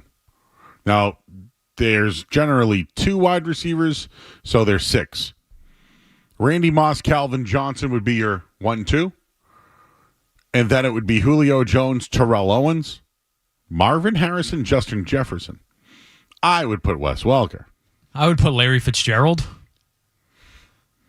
Okay. I think he's more than deserving. Justin Jefferson, huh? A little early. I think it's early. A little early for that. He's great. He's fantastic. Tight ends. I know you want to move on, but just like if you're going to put Justin Jefferson on there, like Mike Evans has done way more than Justin Jefferson. Way more, and one. The tight end group is no-brainer. Probably the 3 best tight ends of all time. You could toss Gates in there. Yeah, Hall of Famer. Yeah, but yeah. Gronk, Kelsey, Gonzalez. And the only reason why I say Gates is because he wasn't Gronk, Kelsey, Gonzalez. What I mean by that is Gates was a tight end, but like really a skill player. Left tackles, Joe Thomas, Trent Williams, in. Steve Hutchinson, Alan Faneca, sure. The center is just Jason Kelsey. Nobody else got. I didn't see Mike Flynn on there. And one we mentioned off the field issues, but Antonio Brown was as good of a wide receiver as you could have in the NFL for a 4 to 5 year stretch. I would have Antonio Brown over Justin Jefferson. Yeah, I would as well. Would I have him over Larry Fitzgerald? Probably not because of the longevity. I still put Wes Welker in there. Now, that might be biased, but it had nothing to do with the Patriots. It had him to do with being a slot. Zach Martin, who's just retired, and Lane Johnson, Willie Anderson, fine. Now, Skaz, let's get into it. Defensive coordinator Wade Phillips, in. Give me somebody else. There wasn't enough consistency with some teams. Wade Phillips won with the Broncos, who had the greatest, one of the greatest seasons of all time, and like Von Miller might have been a generational talent on that defense, like Hall of Fame pure talent. Maybe we need to have a few more names there, but with Matt Patricia? No. Okay. Head coach Bill Belichick, any problems? Zero issues for me there. I know some people, even around this radio station, Joe, might argue Andy Reid at this point, but no, it's Bill Belichick. The offensive coordinator of the century, Kyle Shanahan. And I'll just get the special teams Dave Taub, which I don't care about. Kyle Shanahan, Skaz, named the best offensive coordinator of the century. We had you guys look it up, Trey and Skaz. Josh McDaniels has the most Super Bowl championships as an offensive coordinator with 3. So essentially, the Patriots have the best offensive coordinator over the last 25 years. Best coach, best quarterback, best tight end. And we don't want him. Well, you and I don't want him. Well, because Tom Brady's not his quarterback anymore. Kyle Shanahan, give me another one besides McDaniels. Is there somebody else? Not that, there's guys that went on to, like Sean McVay, but he was only an offensive coordinator for 2 years, and it was in Washington. So, does he even count? Like a guy like that? Like Mike McDaniel, but no. No. Yeah, KOC, Kevin O'Connell there, but he's a head coach now. Yeah. Shanahan went to how many? 2? Lost them both, yeah. As a head coach, and then... He was the OC for Atlanta and then the head coach for San Fran. Oh, that's right, Atlanta. That's right. All those drop back passes with Matt Ryan in the fourth quarter. I wonder if he wants those back. Made the list, though. That's all that matters. Ooh, I can't wait for this defense. I'd put Terrell Suggs on that list. If we were just to forecast it, who on the Patriots is there? Revis? Yeah, but he's not a Patriot. But, yeah. Okay. You think Vince is there? If they go nose guard, yes. What's his name there? Donald is the best defensive line. Yeah, yeah. You think we get a special teamer, Joe? Because you could have a Patriot. Matthew Slater. Or would you go like a kick returner, like Devin Hester, right? How do you go against that? He's a Hall of Famer. Do you have Adam Vinatieri or Justin Tucker? What are we doing here? I'm just asking the question, We Joe. always go good guys. Always. Well, there is no moral high ground. But in that case, we're going Adam V, baby. All right. Oh, well, then when does that list come out? Probably tomorrow. Hopefully tomorrow night, guys. The defense is already out, Joe. Oh. It's in the same tweet. Let's do it tomorrow night. All right. Offense tonight, defense tomorrow. All right. Final hour is coming up next. Let's do some musings. You don't want to miss it. Don't go anywhere. There's more Joe Murray. On the way on 98.5 The Sports Hub.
Boston sports fans, it's 98.5, the Sports Hub. Paisley Media Group station.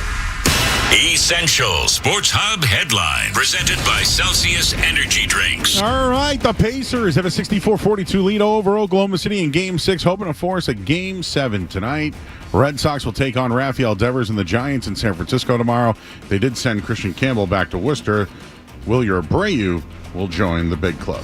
Headlines are brought to you by Safety Insurance, providing comprehensive coverage for your auto, home, and business. Ask your independent agent about safety. I'm Joe Murray.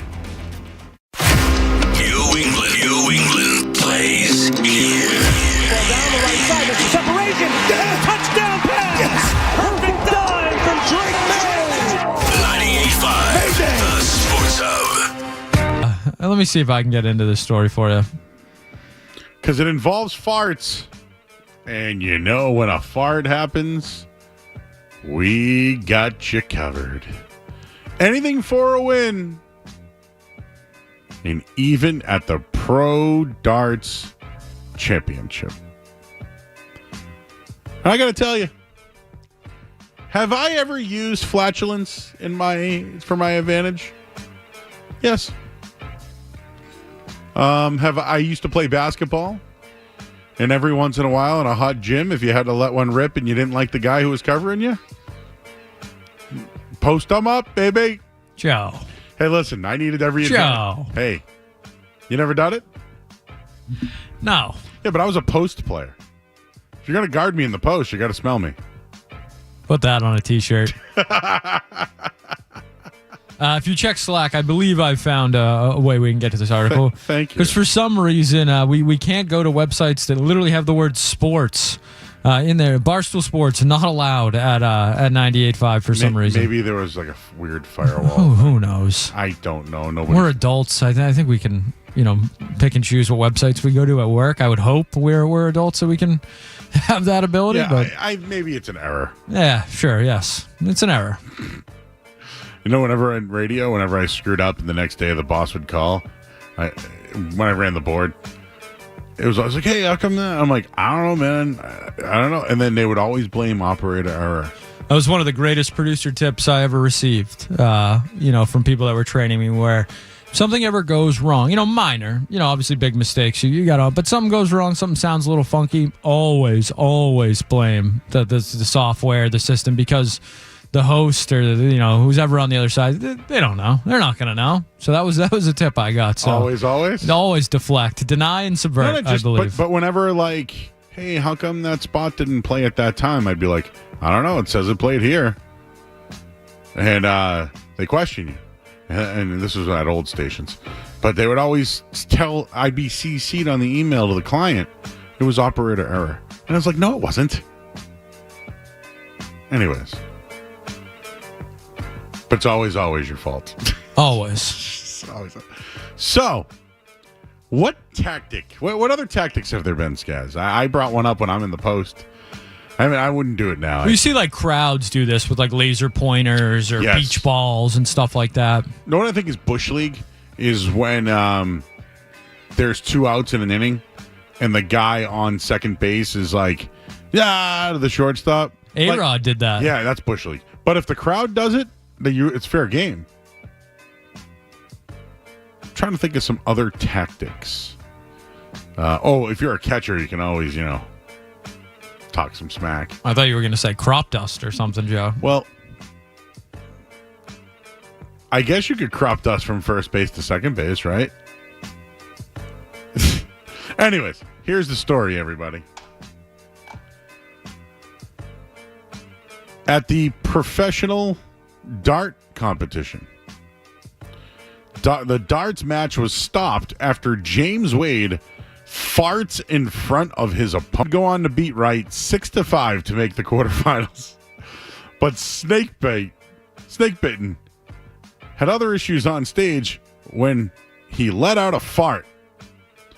Wright stepped back and laughed uncomfortably, but Wade's joke quickly backfired when the match caller told him the clash was being televised.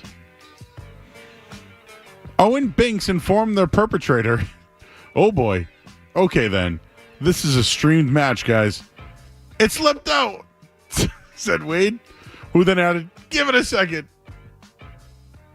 Wright thought it needed more than a second, though, and Wade tried to prompt him back onto the Oche. Said, go ahead. Do want 9 more arrows. It's not the first time the 42-year-old has passed wind during a match. He did the same less than a year ago, also at the Players' Championship, so he's a double offender. Wade also playing the same tournament in Leicester, so this could be an annual event and a warning to his 2026 opponents. On that occasion, he beat Callan Ride 6-5 to reach the semifinals before losing to Gary Anderson. Perhaps unsurprisingly, farting isn't the only weirdness Wade displays on stage. In March this year, he appeared to lick world number 1 Luke Humphreys. He's a farter and a licker, Joe? He's a... Yes. I'm a farter. I'm a licker. I love darts. And I'm... No. So this isn't a one-time thing. He's a chronic farter. And liquor. A habitual farter. A serial farter. Wade upset Cool Hand Luke at the UK Open. He upset more than just him. With a quarterfinal win. And before the match, the cameras showed him appearing to lick his neck. Oh, Brad Marchand fan. There were other mind games going on, too. And the pair didn't shake hands before the deciding set, with Humphrey seeming to give his opponent a small shoulder barge after losing. He wrote on a social media post-match, everyone loves to see people be a bad loser, but I'm generally one of the best losers in the sport. Wow, darts is competitive, huh? Quote, I wasn't going to give someone who didn't deserve my respect after what he was doing through a game a hug and be all happy about it. It's just not my honesty. Humphrey soon deleted the post. Facing legendary Raymond van Barneveld at the Belgian Open, he seemed to give the Dutchman a kiss during the embrace. So now he does something awkward to get inside people's heads. I don't like this guy. He's a gamesman. No, Joe, we get these videos where it's like, Tom Brady's pregame meal or SGA's pregame meal. I want to know what James Wade's is this guy eating deviled eggs before every dart match? What's he doing? You know what's funny? That's what I was thinking. You're thinking he's hammering the deviled eggs? That's what went into my head. Did you ever see The Replacements? Oh, yeah. The football movie? Great. Oh, yeah. You remember when... he's hammering deviled eggs. Or hard-boiled eggs, I think, yeah. And then he got sick, right? They had to move the huddle. Oh, I don't know if I've ever explained this to you, but after high school days, I played some semi-pro leagues, and everybody's a weekend warrior. No benefits, just out there, full pads, crushing each other. Whenever the quarterback would get in the huddle on a Sunday morning, dude, the alcohol in his lungs that still smelled the next day was horrific. I was playing center, right? So imagine this dude in the huddle being like, 24 crunch on 3, everyone. We're like, whoa! It was like the first time he spoke all day after drinking on a Saturday night. That's a bad smell. Alcohol lungs. Oh, brutal. Oh, brutal. You don't think about it, right? That alcoholic lung smell is real. Mostly beer, though. Always beer. Yeah, always. It's not. There is a vodka smell, though. Hey, that lingers. What gives you the gas? That feels like a new segment. Joe Murray, what gives you the gas? Broccoli. Broccoli? Broccoli gives me the gas.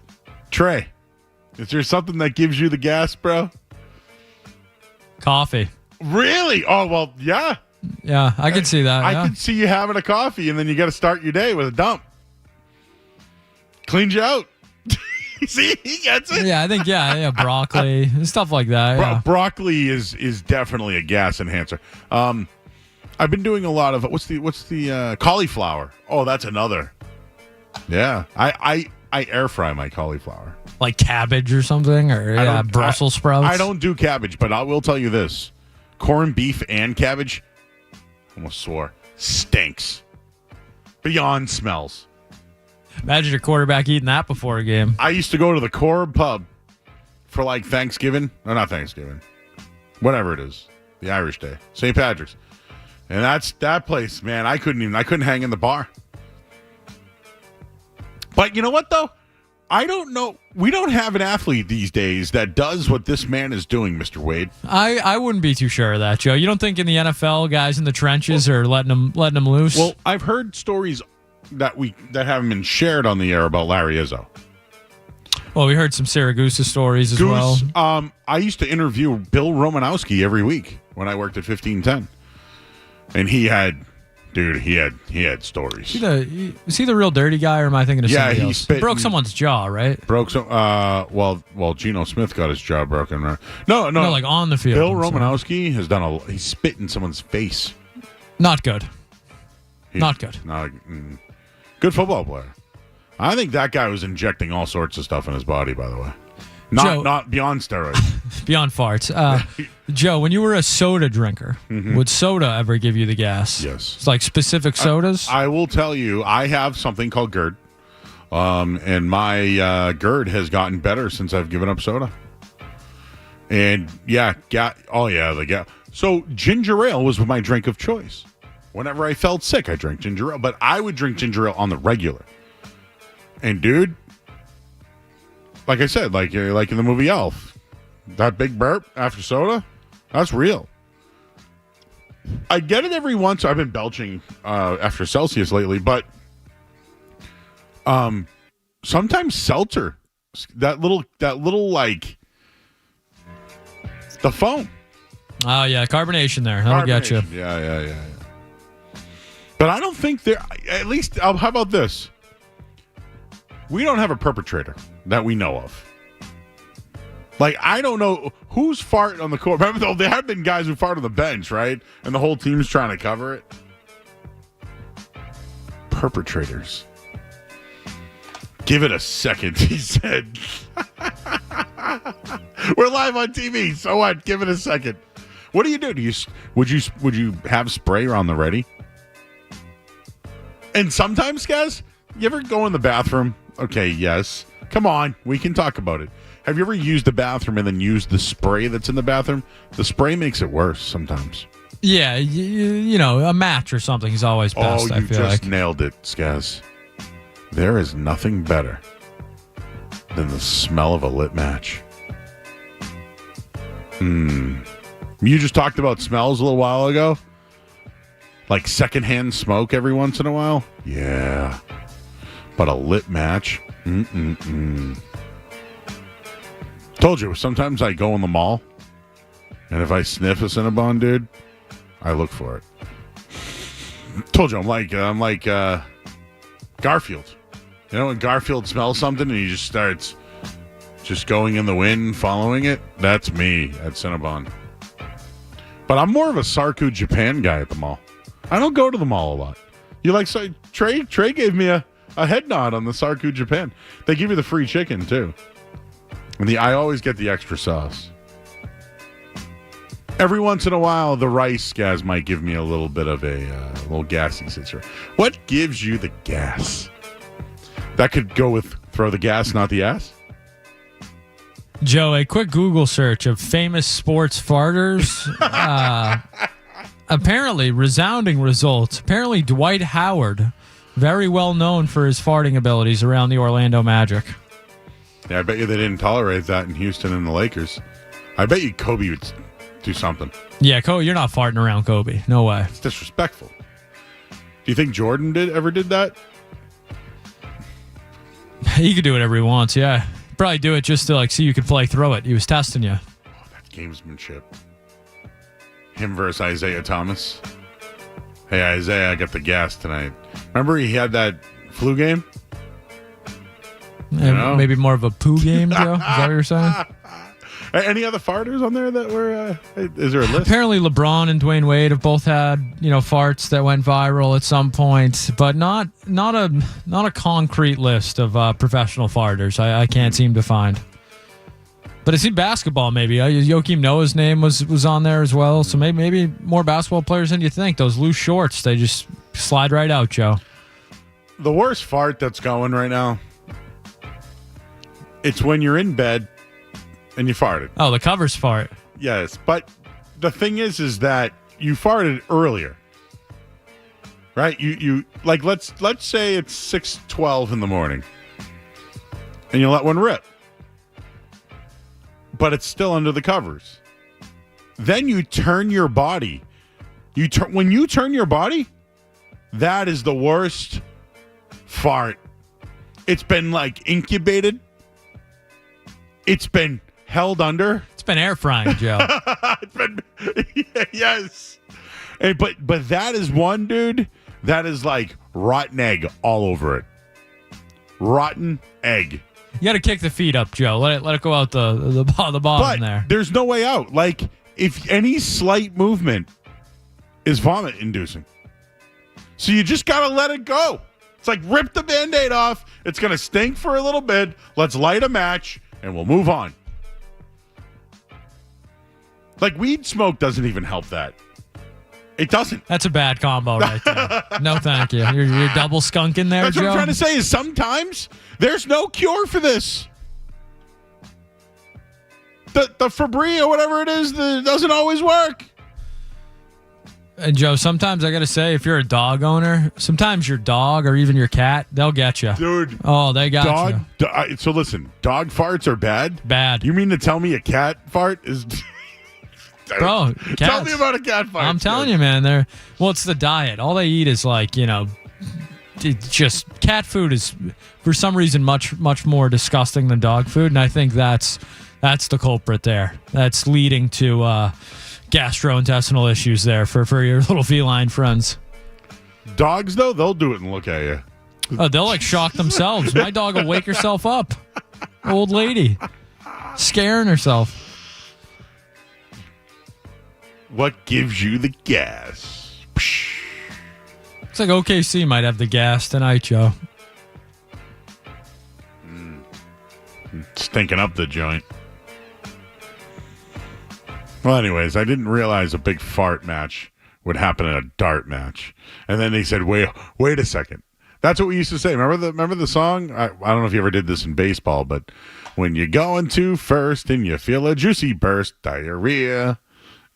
When you're going to second and you have to wait a second. When you're going to third and you feel a juicy turd. And when you're going home, Skaz, and your pants are full of foam. I mean, I got to give us credit, Joe. I think it's been at least 3 to 4 weeks since we've let a fart completely derail the show, which that's pretty good for us, Yeah. Usually it's more often. Now, here's the thing. Can we hear it? So I tried to find the audio, but it's so windy, Joe, apparently, that it messes up the mics. You can't actually hear the fart. You can just hear the announcers and kind of the muffled reaction. Buddy Topher checking in. He said he got a bad delivery tonight. Showed me the pizza. The cheese was off the crust. I'm out. You ever get pizza farts? I don't think I do. Wings, though. Oh, boy. Trey, should we do a segment with Trey? What gives you the gas? That'd be funny. I think Trey is he's above that. I think I think he's above that too. He's do you look at us like look at these idiots when you watch us? Seriously. Anyways, it's 73-50 in the basketball game. There's no Red Sox game tonight. There's nothing going on. You want to talk about more Devers? I thought you were going to say more farts. What if he farts at first, but someone farts for him tomorrow? Happy birthday to Felicia Richard. Excuse me. Mrs. Cosby, she was one of my moms, literally. Was a mom of my childhood. She was also on This Is Us, and she was the mom of Apollo Creed's son, Adonis. Michael B. Jordan. That's correct. So shout out to her. 77. Ann Wilson of Heart, Seattle band. Love Ann Wilson. Love Heart. How do I? What else do we have here? I almost said Kathleen Turner is 71. I almost dropped the Adam Sandler version. Paula Abdul, 63 years old today. Zoe Saldana, 47 years old. Macklemore, 42.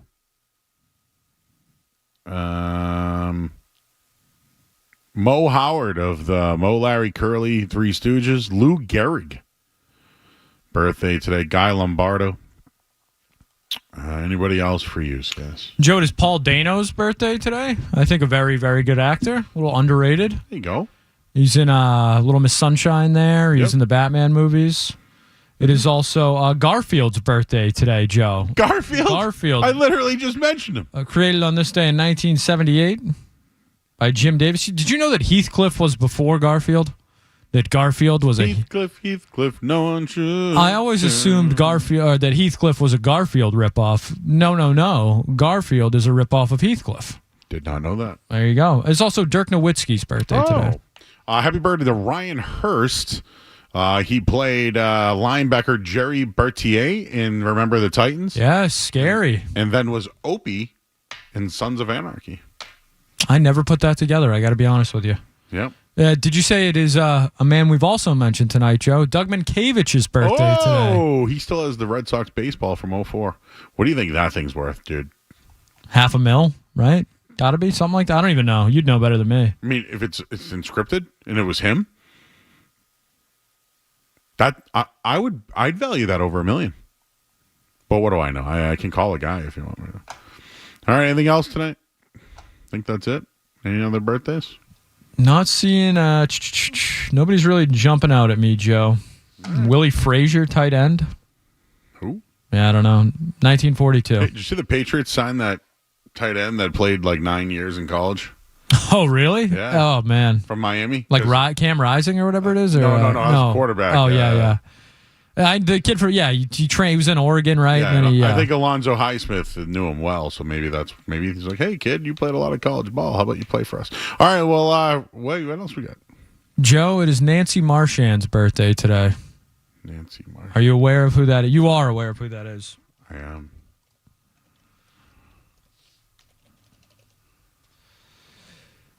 She was Tony Soprano's mother, Joe. Oh, my God. So her birthday is the day that James Gandolfini died? Wow, I didn't even put that together. That is pretty crazy, but yes. Dude, on this I date, have chills right now. On this date, 1928, Nancy Lou Marchand was born, also known as Livia. So if you've watched the producer did his own thing, it's about his life. And he said that they interviewed so many people, but when she walked in, she goes, "This woman's my mother." And that's why they hired her. I have chills. Nancy Marchand's birthday is the same day. And dude, look at the date she died. June 18th.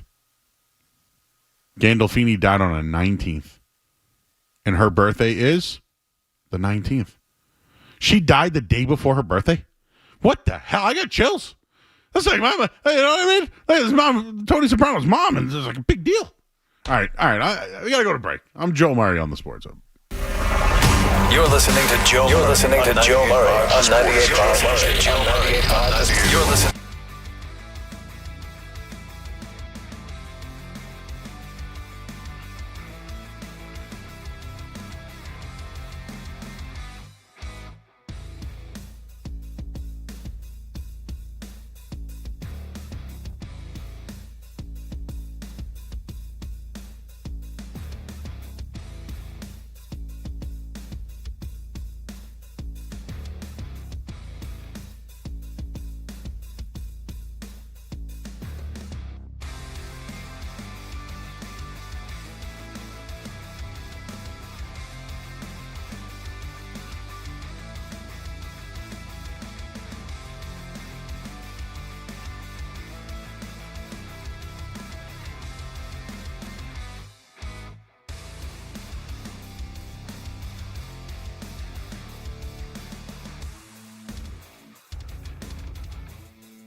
now or go to insurekidsnow.gov.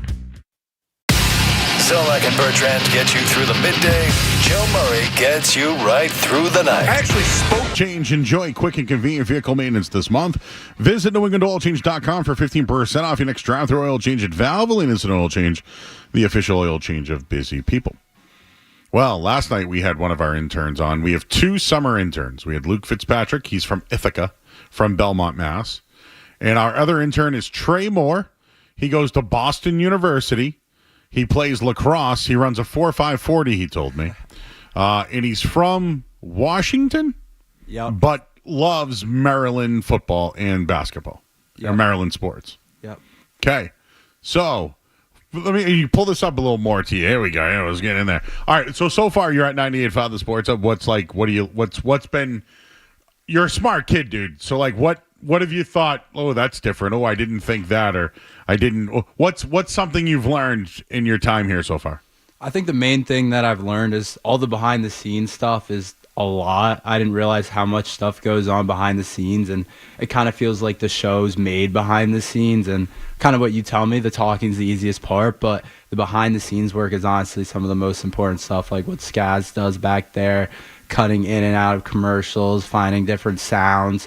I don't think I realized how much goes into it, and knowing how to operate everything. There's definitely a lot, and I think that's like one of the more underrated parts of the show that people don't talk about, but that make the show. Yeah, you're in our Slack channel, dude. Like we prep all day, so I'm not gonna do the old pat on the back right now. But no, that's a good answer. So you play lacrosse, and you play at Boston University. Yeah. I mean, that sounds like a pretty good thing. Division I athlete here. Yeah, I mean, it's good. There's a lot of benefits, but there's also the other side of it. It's a lot of time for sure. I remember signing up for it, not realizing how much work we do in the off season. People don't realize you still practice every single day in the off season, the fall. I love it. I love the team. I think the team's the best part about it. I love the guys, live with the guys. That's definitely the best part. If you don't like the team, then you can't do it because of the time commitment. And I have friends other places that are having trouble because they don't like the kids, because it's a grind. I'm not going to lie. It's a grind, but I love the kids and I love my teammates. And but it's a good time. It's an interesting time, as you can imagine. Lacrosse, it's an interesting sport. It's interesting socially, but I love BU and I love being in the city, so I do enjoy it a lot, but it's definitely a grind. Good for you. No, and so isn't this. Think about it. The transition of being an athlete to here is putting the same energy, but everything that you practice and you do, when you're on the field, you perform. It's no different than, and hey, things change, man. Like we could be, hey, breaking news. We got to transition to this. So it's a pretty good thing to lean into, which I think you want to get into. So you're from Washington, D.C. area, but you're a Maryland fan. Yeah. So who's the best Maryland athlete of all time? The best Maryland athlete of all time?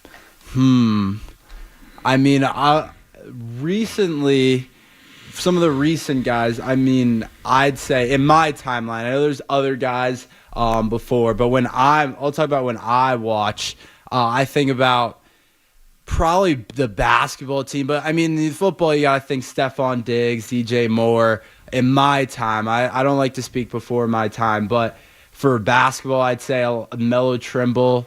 Melo Trimble was great. Yeah, I love Melo Trimble. Yeah. That was one of my favorite athletes, Maryland athletes. Anthony Cowan and even Derek Queen just this past year. He had that game-winning shot, right, in the tournament? Game-winning shot in the first round was the headline of March Madness, really the only buzzer beater, big moment. Some people called it. It was the only one, right? It was the only one. It was the only one. A lot of people called it a boring tournament, but I guess Maryland made the moment and Derek Queen made the best moment. But those are some of the guys that I would put up there. DJ Moore, Stephon Diggs, and then the basketball guys, Melo Trimble. I loved Melo Trimble. That's what kind of got me into Maryland sports was Melo Trimble and him coming in as 5-star, McDonald's All-American, all those different things, which was exciting for sure. Where is he's playing overseas now, right? Yeah, he's playing overseas. He just won like MVP, or it was something that he won in his league, which was a big-time award for him. So he's doing really well overseas, which is good for him. Guys make a lot of money, I guess, playing overseas and doing that. Juan Dixon was an incredible player when I was a kid. Steve Blake, Stevie Francis. His son's actually going to Maryland next year. Nice. Basketball, yep. There you go. Do you remember Joe Smith? He was a former number 1 overall pick years ago. Len Bias, if you know his story. There's a documentary on Netflix if you want to watch. You watched it. Cool, yeah. Yeah, he was obviously... that's probably the best one. Yeah, they said Michael Jordan complimented him. Yep, thought he was going to be the guy. That's what I heard about Len Bias. He's probably the best one in terms of his talent and everything before everything went down. And then football, Boomer Esiason is a legend. Yeah. We have someone who works here, Scott Zolak. Yeah. He was the quarterback for Maryland. I believe was drafted in the 4th round by the Patriots. Right. He was the quarterback that one game. They went 1-15, but he won the game. And then the next year they drafted Drew Bledsoe, and he was Bledsoe's backup. But you know the story there. Bledsoe got hurt. Brady took over, and now Zoe is the broadcaster for the Patriots here on our radio station. So another Maryland guy. So a couple of more Maryland. By the way, Stephon Diggs to the Patriots. Patriots, yeah.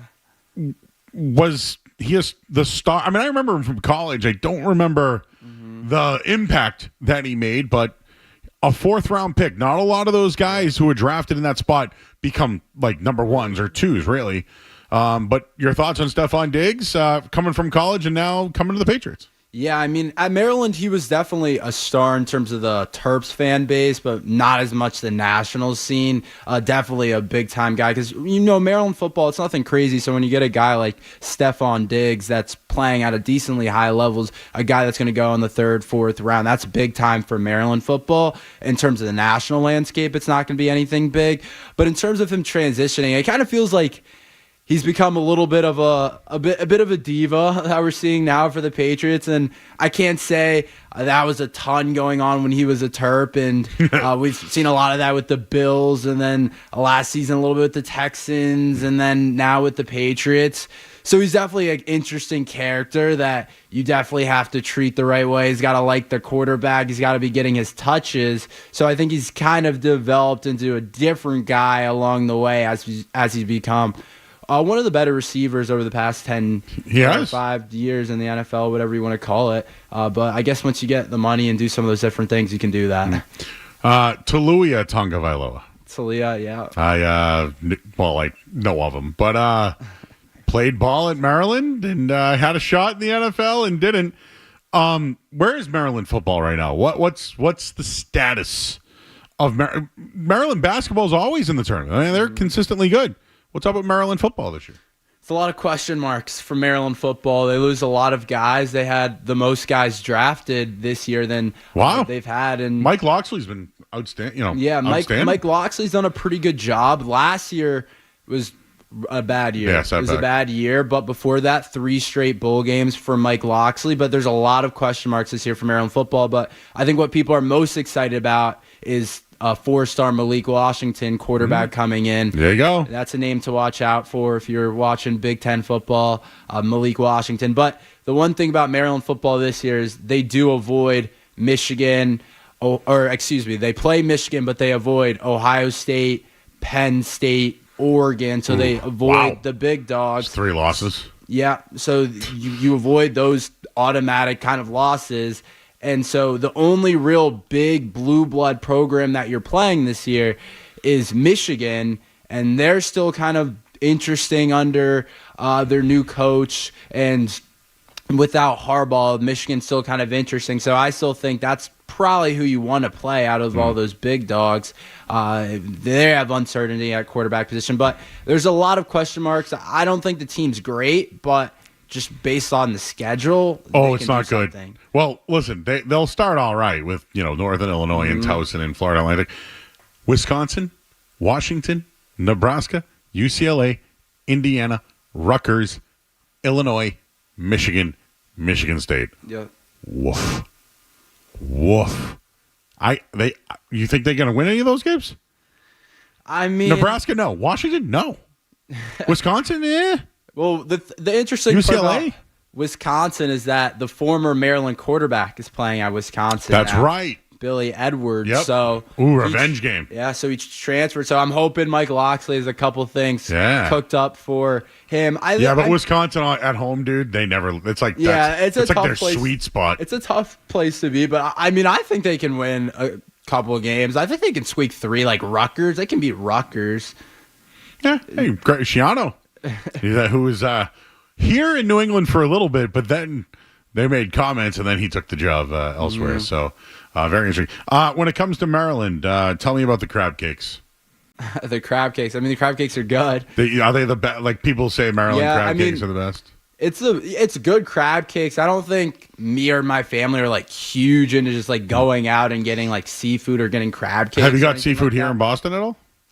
A little bit. What's your favorite? Really. Where do you? It could be anything. Fast food. What's your favorite thing in Boston? You live on Comm Ave. Yeah. So like, what's your favorite thing in the area? A place that we've been going to a lot. A couple places that I've been going to with my girlfriend and my friends is Barcelona Wine Bar. Oh yeah. Yeah. Yeah. They have a lot. I know it very well. Wow. Look at you. Huh? It's a little. The one in the South End or the Brookline? I don't know. Wherever. I go the Brookline one. Yep. That's a very nice little outside dining right there and everything. It's a little happy hour, 4 to 6 every day. Happy hour and everything. But that's one. And then we've been going to Bar Taco. Bar Taco's fantastic. Yep. You can just order on your phone, the QR code, which is I like that. Well, have you ever watched The Wire, the TV show? No. You should watch it. The Wire. Baltimore cops investigation. It's very good. So The Wire, you'll probably feel like home when they go to certain places. NBA Finals here. The Pacers are destroying OKC. What do you think's going to happen here? And have they sat their start? Yeah, they sat their starters already. I was going to ask you. What do you think happens in Game 7? And who's going to win? And what do you think the Celtics do? I think OKC wins. I think this series is going to come down to it being at home for OKC. I think that's the biggest part about it. It seems like home court advantage is playing a big part in this series and is a huge indicator who's going to win. And I don't think OKC is as much better as a lot of people thought than the Pacers. And I thought you guys made a really interesting point earlier talking about the Pacers have ways to stay in the game and even when they're out of it to get back into it. OKC to me seems to have more trouble when they're out of it getting back into it. But to me, I think that the OKC is not going to have to worry about that. I think they're going to win in 7, and I expect SGA to show up at home. I feel like he's been worse on the road, but I feel like at home he's going to show up. I expect them to win that, but I think the main indicator to me is them being at home. You're right. Home court hasn't mattered in this series. It truly has. What do you think about the Celtics? What do they do? Yeah, Do you think they trade Jaylen Brown? How about that? Or Derek White? I don't see them doing that. I wouldn't do that either if I were them. I think I don't mind moving off a Holiday. I think that's the guy. If you want to move off of anybody, I think you have to move off a Holiday. I think if you move off of Jaylen Brown or Derek White, it just hurts the team too much in the corner. We really saw Derek White turn it on and show that he's a really good player and that he can be like one of the best probably threes in terms of scoring options in the league. I don't think you get rid of Derek White. I think he's too good of a shooter, plays really well, and he doesn't need the ball and a good defender. I just think I think Holiday and Porzingis is just availability. It's just tough. So that's kind of my take on it. And you played ball, right? Before you played playing lacrosse? I still play a little bit, yeah. Oh, man, we got to get that hoop outside, Skez. We keep talking about that. And plug your podcast, Locked On Terps. Yep, Locked On Terps on YouTube and any podcasting apps too. Boom. All right, well, the video you see tonight, Trey produced that. So thank you for all your help, Trey. Skaz, thank you. We're going home. Say bye. Say bye, Trey. Say good night, Boston. Good night. Don't go anywhere. There's more Joe Murray. On the way on 98.5 The Sports Hub.